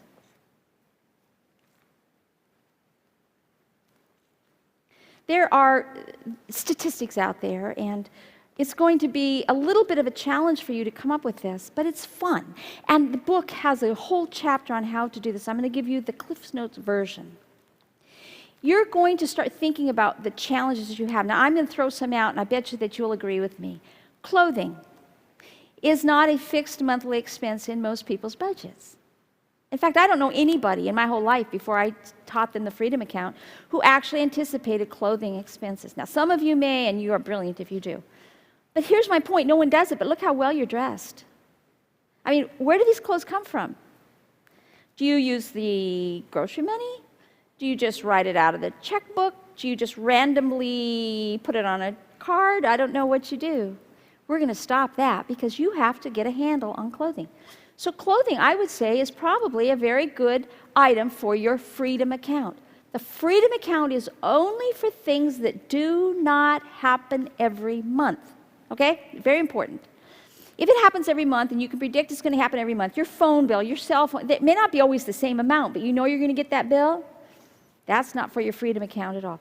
Your Freedom Account is for those other things. Christmas is a fabulous example of something that should be in your Freedom Account. You know it's going to happen, but it doesn't happen regularly. It only happens once every year. And I think this is so funny. So many people get to like December 1st and go, oh, I'm going to have to put Christmas on a card again. As if they didn't know it was coming. You know, they can't predict it. So that is predictable of when it's going to happen, but not every single month. How about gifts? How about birthdays? What about vacation? What about, I know we got a little list here. Let me think. Property taxes, insurance bills, anything that does not happen on a regular month, you're going to do this. And let me tell you the concept behind. I didn't come up with a concept. I kind of stole a concept from the 1930s or maybe the 1920s when it was real popular that banks started something called Christmas clubs. Did anyone ever hear about that? Now, they remain popular, and I think some banks and credit unions are actually bringing them back now. They went away for a long time because people used their credit cards for Christmas. But the principle behind it is this, is that at the beginning of the year, like in January, you would go to the bank and you would join the Christmas club and you would open a Christmas club account. And then you would tell the bank, I want you to take 10, 15, 20, whatever you wanted out of your weekly paycheck, And I want you, bank, to put that into my Christmas club, just automatically. Don't expect me to come and write a check, and don't remind me, and just do it for me. And so you would sign up, and then something would happen. It would be fun to forget about it. You would purposely forget because it was just kind of cool that you're saving for Christmas. And the principle is this: is the money you don't see, you don't miss. You might miss it the first week, but then you get used to it. I mean, nobody writes to me and says, oh, I don't know how I'm going to live without that Social Security money they keep taking out of my paycheck. You don't, because you don't see it. You don't miss it. You know, that's the principle here. This is wonderful. Okay, so with the Christmas Club, what would happen is it would happen every month, every week, every paycheck. And then, after the day after Thanksgiving, in the mail would come this envelope with a check from the bank made out to you for your Christmas Club. Oh, talk about feeling righteous. I've already saved for Christmas. I can spend cash for Christmas. And it was fabulous. A wonderful concept. So all I've done is taken that concept and applied the principle, the joy, the elation, the satisfaction to all of those areas of your life that are unknown, unexpected, intermittent. I mean, we could go so far as to have a page in your Freedom account for medical health insurance deductible. You don't know if you're going to get sick or whatever, but you're going to have to come up with $250 if you do, or something else. So you're going to have that $250 put away, ready to go in anticipation. Oh, this is so key to debt-proof living. So let's go on and let me show you an example how this is going to work. You're going to open a second checking account, okay, for your Freedom account. First of all, let's back up here. Determine the expenses. We are going to just use a couple of examples, but you look back on your past years. What things really tripped you up? If you drive a car, I can tell you right now, it was car trouble. It was car repairs, car maintenance. If you drive a car in the U.S., they say it costs about $765 a year to maintain it. That's not the gasoline. This is the tires and the brakes and all that kind of thing. Know it. If you drive a car, it's wearing out. So you need to plan $765 a year. Divide by 12, I think it's about $64. That means that you need to be putting away $64 every month in anticipation of having car trouble, okay? How much do you want to have available for clothing in a year? Divide it by 12. That's how much you need to be putting aside every single month in your Freedom account. Same with your vacation. Same with your dream of having, say you're a crafter, and you want more than anything in the whole world to have a brand new Bernina sewing machine. But you'll never get it. Are you kidding? We're so flat broke, we can't even pay our bills. No. This is a whole new way of life. This is called debt-proof living. You're going to create a page in your Freedom account. How much do you want to save? Could you save $50 this year towards your Bernina? Great. Put it in there, $2 a month for your Bernina. You're going to start anticipating, okay? This is the key, anticipating expenses. So these are things you know that are going to happen, things that you think might happen, and things that perhaps you want to happen. All right, you with me? So we're going to do this. We're going to come up with an annual amount, and we're going to divide by 12 on every single one of them. We're going to add it up. Let's say that it's about $264 a month.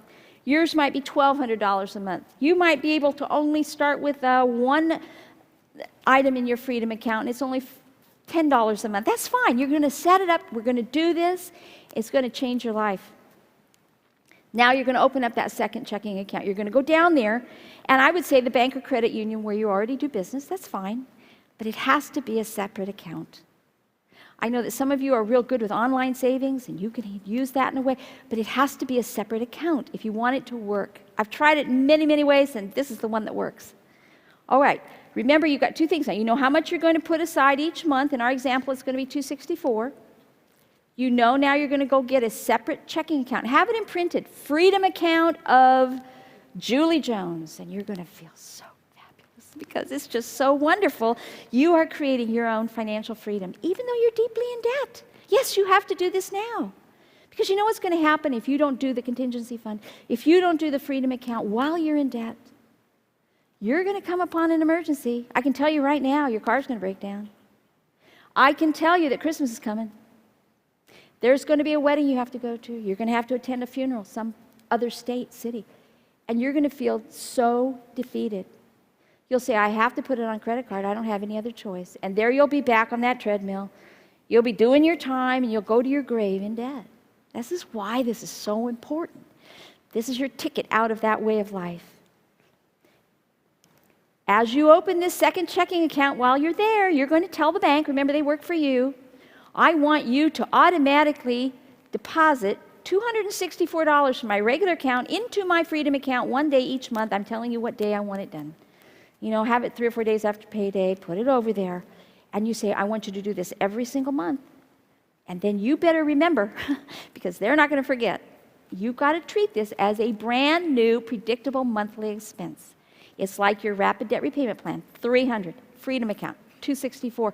You have now just taken care of all that nebulous stuff that's kept you in debt because you thought you could never predict what was going to happen. Now, you're going to set up an account record somehow. I used to tell people the only way to do it was a 3-ring binder and notebook paper because it's so cheap. Everybody's got a 3-ring binder around, and you can still do it that way, but there are so many ways you can do this online now. There are wonderful, wonderful websites where you can track your expenses and you can set up, they call them, I don't know, some call them, I don't know what they call their little sub-accounts, you know, but it's the principle. I still maintain this is the easiest way to do it, my way, the manual way, but I'm not going to hold you to doing it that way. I want you to do it, though. You must have a Freedom account. Then you're going to take all of about 5 minutes a month to manage a Freedom account, and even a non-mathematical person such as myself can get this. It's so simple. So simple. Now here is a list of the accounts that we're going to use for our example. There are 5.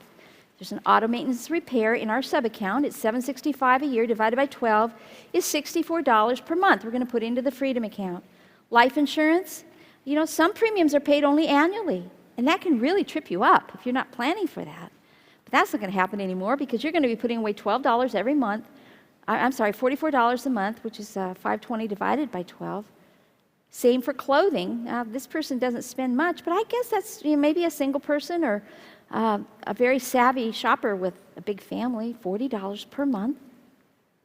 Property taxes, $50 per month. And vacation, $66 a month. Adds up to what? $264 per month. The new predictable monthly expense for the Freedom account. It's going to be automatically transferred. Now, let me show you how this works. I think you also have this on your handout, but I'll point it out here. This would be the first page in my infamous 3-ring binder that handles the auto maintenance and repair. And this is the account into which we're putting $64 of the total amount, $264, that's going in there. So this is how it works. You set up these pages. Now, notice, I have a real problem with debit and credit. I cannot remember which one is which, so I don't do that. I do in and out. That really is easy for me. I put money in, I take money out. And so that's how I set up my form. And so what happens now, imagine there's a lot of pages behind here for each of these accounts. We're just going to look at the front one. Let's walk through and see how these people managed and how grateful they were to have their Freedom account. On May the 5th, which was the day they have their money transferred, they have an opening balance of $64. Open up the book, write in $64, $64 balance. Close the book, or no, go to the next page, do the same, close the book, 5 minutes, done. Second month, happens again, open the book. $64 deposit, total of $128 in the auto maintenance and repair. Whoa, this looks good. Same with all the other pages. Close the book. And you can see they go on that way through August. Now they've got $256 in their auto maintenance repair. Well, it's time to change the oil. Let me tell you a little temptation that's going to happen. You're going to want to say, well, I got 20 bucks, so I don't want to take it out of the Freedom account. I'll just pay for it. Oh, no, you don't. This is not a savings account. This is not an investment account. This is called a management account. You have to use it for the purpose that it's being created, or it won't work for you. And I want this to work for you.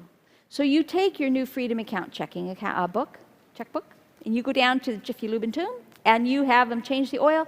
You pay for it with a check, and then you come home and you put it into your little roster here, and you reduce your balance to $236, and then you have 2 more months deposit, and look what happens. We have a total of $364 in this account, and it's like happens to so many people, such as myself. I always believe this, that Car repairs bills come in 3s or 4s, like boom, boom, boom, boom, boom.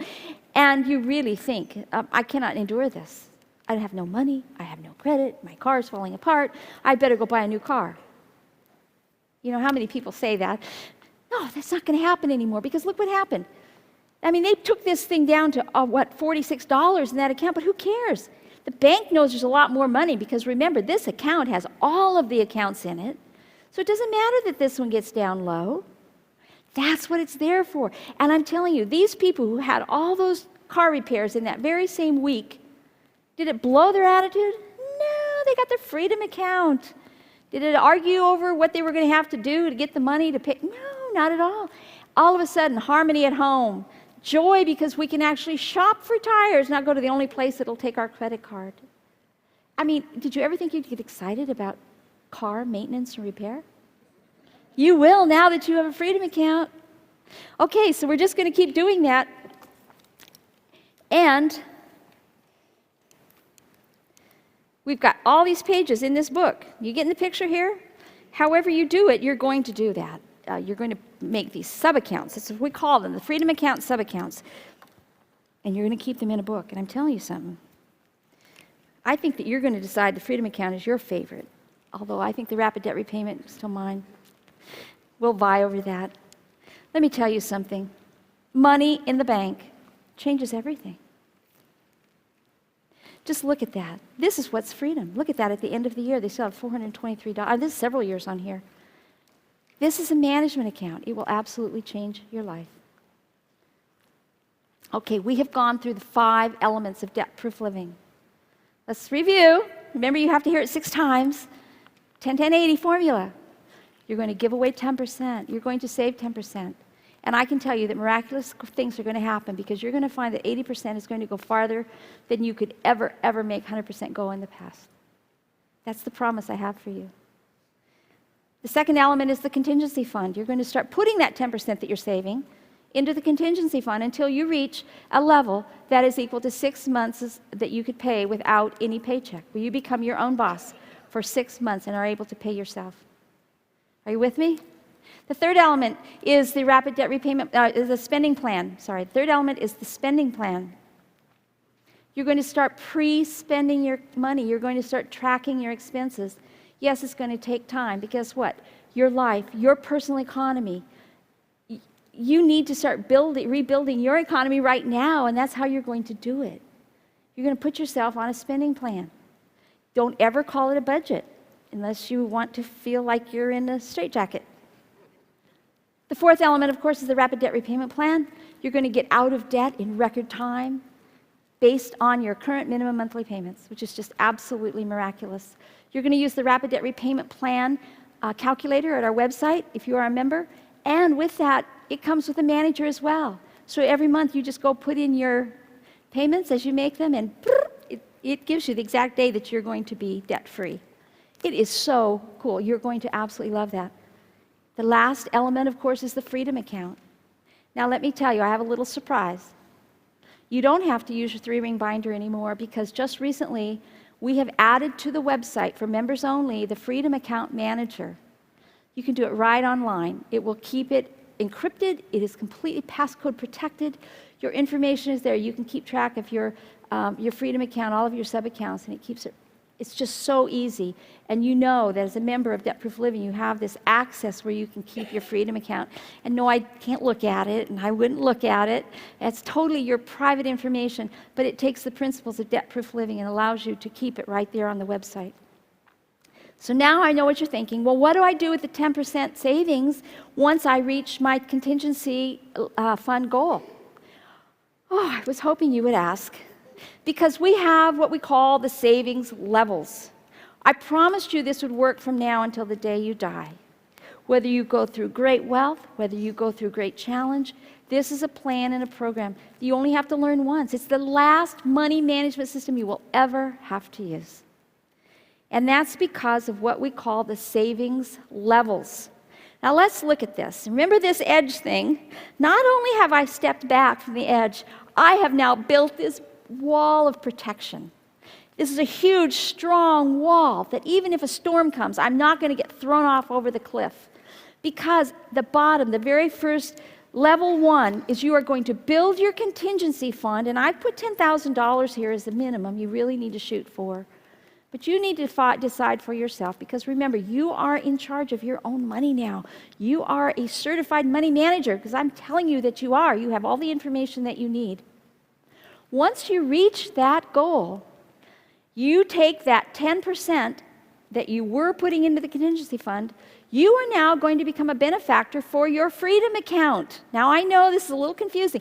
You'll continue making those 264 payments or whatever it is into your freedom account. But your goal in level 2 is that every account in your freedom account is pre-saved, funded for 1 year in advance. Got it? That means that today, you've already got Christmas money sitting there ready to go. That's a year, within a year. You've got $765 per car, and this is per car in your household, not just one car. You've got clothing, you've got the taxes, you've got property. Everything is pre-funded for 1 year in advance. You may have all other, people write and tell me their freedom accounts. Some of them have hundreds of accounts in there now because they've decided they want their pet shots. You know, their dog gets shots every once a year at the vet, and they just love this because it's bringing such wonderful freedom to their life. But whatever your freedom account is, you want that funded a year in advance. That's some heavy-duty work. So if you're able to take that 10% and feed yourself, that's where you're going to put it. You're going to put that 10% savings right into your freedom account. Okay, so now you've reached level 2. What do you do now? Oh, you're going to turbocharge your rapid debt repayment plan. Now, you've been making it all along, but what you're going to do is you're going to take that 10%. What? Could be $300, $400 a month? More? Less? You're going to start adding that. You'll go right back to the website. You'll refigure your rapid debt repayment plan with that additional money. We call that a booster. That's your own savings. You're bequeathing this to yourself. You are benefiting yourself from your savings. But here's a little secret. My experience has been that by the time you reach level 3, your rapid debt repayment plan will have been paid. Done. Over with.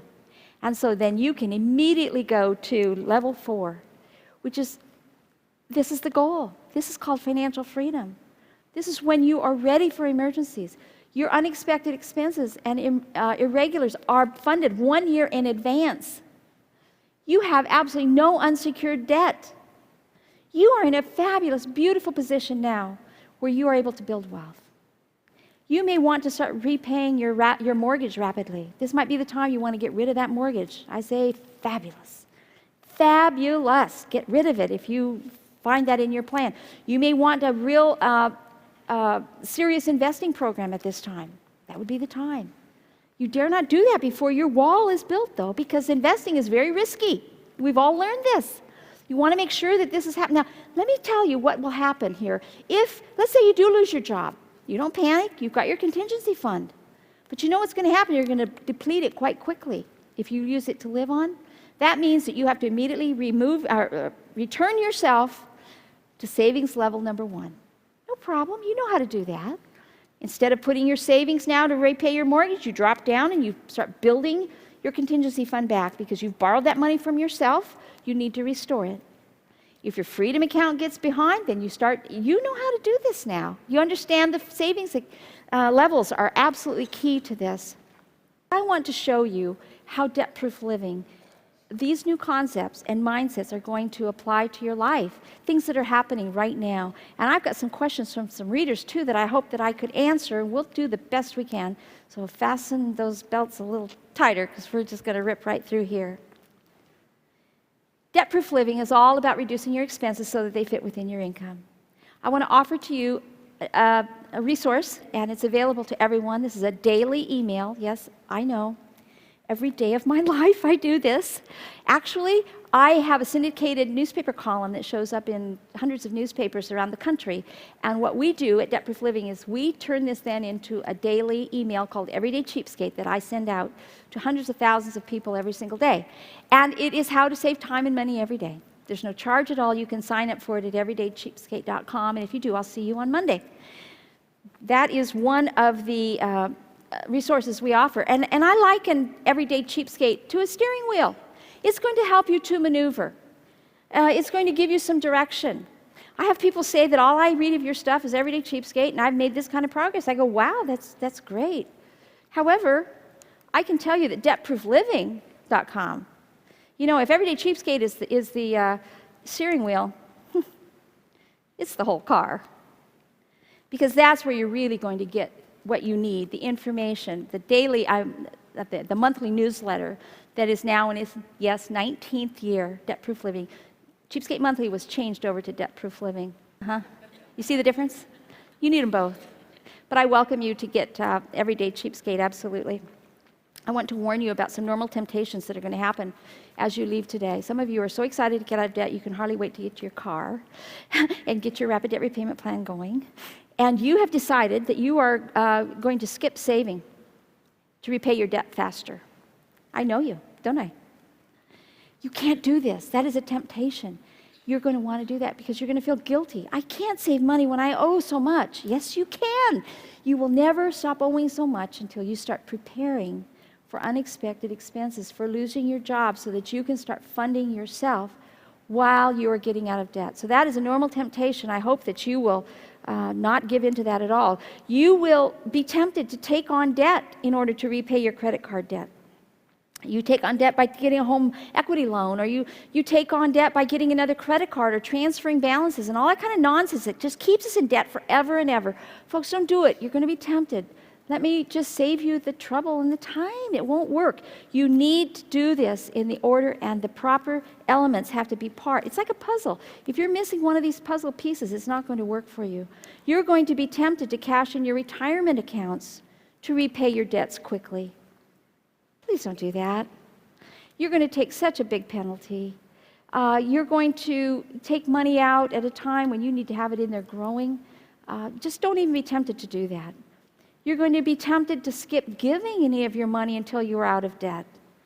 Well, that would be really, really foolish, because you are going to just rip that part out of the whole plan. So please don't do that. You're going to need to learn to cut expenses and increase your income. There are so many ways to do that. I hope that you will join us. But I tell you, the best thing you'll learn is if you can challenge every single expense in your life. Challenge it. Do I really need to buy that? Is that something that I really have to do? You know, we have become so, I don't know, spoiled? Is that the word? As Americans, we just kind of buy anything and everything we want whenever we want it. Well, I've given you my little pocket flow chart. You can see, you can cut it out and keep it with you. A little self-talk. You'll be joining me because this is the kind of self-talk I do all the time. You can see where you start. Start here. Do I need it? No. Good, you just saved yourself a foolish purchase. Or what if you say yes? Well, can I afford it? No. You just saved yourself a foolish purchase. Or if you say yes, and then you just follow this all the way around. I'm telling you something. Just giving yourself that little bit of time to think about it is going to change everything. And if you follow waiting 24 to 48 hours, you're going to find you don't spend a lot of money that you might have spent before just because of that. The next thing is I want you to be prepared to be unemployed. Not that you're going to be, but I think it's foolish for you to think that you never will be. They say that on average, people change careers 7 times in their lifetime. That's a lot of in and out of jobs, and there's a lot of downtime between. I asked in a poll on the website one time, if you knew for certain that you were going to be laid off six months from today, you're losing your job 6 months from today, what would you do? Oh, I mean, the answers were absolutely brilliant. They were perfect, exactly what I thought they should be. I'll stop spending. I'll start really saving. I won't buy any new clothes. I'll crash save. I'll sell stuff on eBay. I will really, I'll learn to spend less. I'll cut the I won't eat out anymore. I won't buy Great idea. Why don't you start doing those things? That way you are prepared if you do become unemployed. That is an excellent, excellent tactic in debt-proof living. If you are struggling, if you are unable to keep up with your payments, if you're living beyond your means, you need to downscale, reduce, rethink, reuse, repurpose. All of our favorite things at debt-proof living that we help people to come up with. And it's a very interactive family that we have. We share our tips, we share tricks and ideas, and we share joys and successes, and we also share our troubles and problems that people have and help each other. You need to learn how to increase your income without increasing expenses and lifestyle, which is very, very easy to do. For instance, if you're a one-income home and one adult decides to get a second job, boy, it's easy. Well, we're going to have to get a housekeeper. I'm going to have to get all new clothes. You've got to get a new car. All of a sudden, the income is all eaten up by the cost of the actual getting the income. So you want to make sure. But I would caution you and recommend that the more work you can do, if you can work overtime, if you can get part-time jobs, anything, especially during these times when things are so tough, if you are deeply in debt, you need to really start working hard. It'll be temporary. You're going to be out of debt quickly. But to get yourself back on track where you're not spending more than you make every single month. Credit cards. I know some of you are wondering, what's the deal on credit cards? I'm here to say that credit cards are not the enemy. Sorry. I really believe that. It's when we abuse them and the result is debt. That is the problem. We live in a very, very high-tech society. I have to live here. I fly, I rent cars. I can't do that without a credit card, and I don't think we have to. That's why I think that every adult in this country needs one good all-purpose credit card. One. A good all-purpose credit card is 21 days grace period. It has no annual fee. It has low interest, and it's either a MasterCard or Visa because they are accepted in the most places. Now, if any of you have been paying attention over the last year, you know that some of these items are becoming more and more difficult. Low interest rates are almost unheard of on credit cards anymore, but I can tell you where to get them. At a credit union, you will get far lower interest at a credit union than you will in a bank. Credit limits are being whacked like crazy, things that we just have to learn to live with, and we deal with all the time at Debt Proof Living, helping you to decide how and what you should do, the decisions you should make in that regard. Credit reports, very important.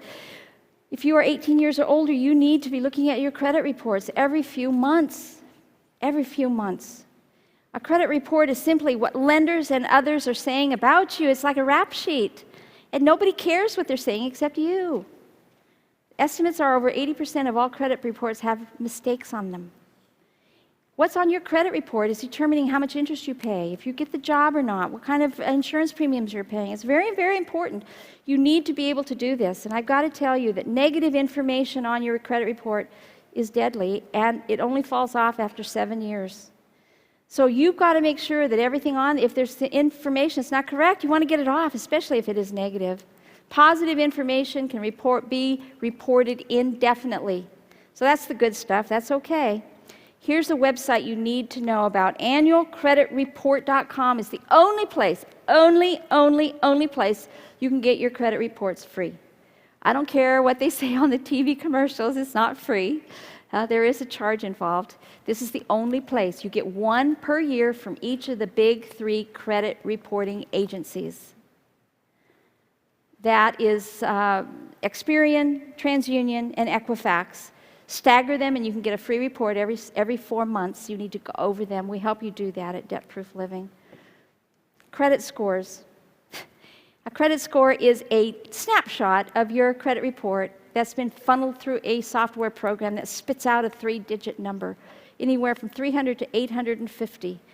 It determins your credit worthiness as is viewed by those in the world that lend money, that write insurance. Many employers now are looking at credit reports and credit scores to find a person's character. If you go to work in a job where you'll be handling money, they're going to look very carefully at that. It's very important that you keep on top of this stuff without it costing you a lot of money. I have to tell you that there are thousands of different credit scores. It's very, very confusing. However, FICO is the one that's mostly accepted by the most companies, and it's kind of like the Cadillac of credit score. So as you get your credit score, that's the one you want to look at, but you're going to have to pay for it. You cannot get your credit score free. However, some lenders, I think, now are offering it free if you come in and get a loan from them, but I think that's kind of like being charged for it anyway. A couple of things that you don't want to do. Things that will harm your credit score. Closing an account nowadays is deadly to your credit score. And I know it's kind of a catch-22. If you're not in the time you're going to go get a new home loan and you need a good credit score, it's probably not going to make a lot of difference. I wouldn't close a lot of accounts at one time. one every 6 months or so will be okay. Opening a new account is bad on your credit score. Because credit score is like longevity. They don't like new things. Credit score will mark you way down if you go around and start opening. That's why you don't ever want to take that offer at the department store. You get 10% off to open a new account or all those kinds of things. We've got to learn about these credit scores. Using more than 30% of your available credit is becoming deadly. So if you're maxed out on your credit cards, getting out of debt is going to really, really improve your credit score. 30% is the new threshold. You don't want to go over that. In order to have a good credit score, you need to pay all of your bills on time. This will just take care of itself. You just do right living. You need to keep your accounts active. The only reason I say that is inactive accounts will get closed, and that means then down goes your credit score. But you can keep it active without going into debt. You could pay a telephone bill with it. You could do an online thing. Something like that will keep that account active. And you want to protect longevity. Never, ever close your very first credit card you ever had in your whole life. That is very valuable if you're looking for a good credit score. And then I would say, folks, relax when it comes to credit scores. It's not the end of the world if your credit score is a little low. I would far rather have that happen and you get out of debt. It's far more deadly for you to be living beyond your means than to be worrying about your credit score. I can tell you that if you go to myfico.com, you can get a credit score estimator. That's what I would do. Don't spend $16 unless you really need it. They will estimate, give you a range, then you'll know that you're in a good park. There's another new site, credit.com, has something that I think is pretty fabulous. They've come out with their very own, they call it the credit report grade. And they give you a letter grade for each one of the areas that the credit scoring looks at, A, B, C to E, F. And they tell you right there, and it's completely free. There are no strings attached. You don't have to give a credit card number or anything. I would highly recommend that if you're interested in seeing where you lie, and they'll show you what you need to do to bring your grade up. And then when you get all A's, you'll know that you've got a pretty good credit score. So that's a wonderful, wonderful resource. Thanks again for coming and for being part of the DVD. We will let you know on the website when it is available, and I hope you'll each want to get a souvenir copy. Thank you so much.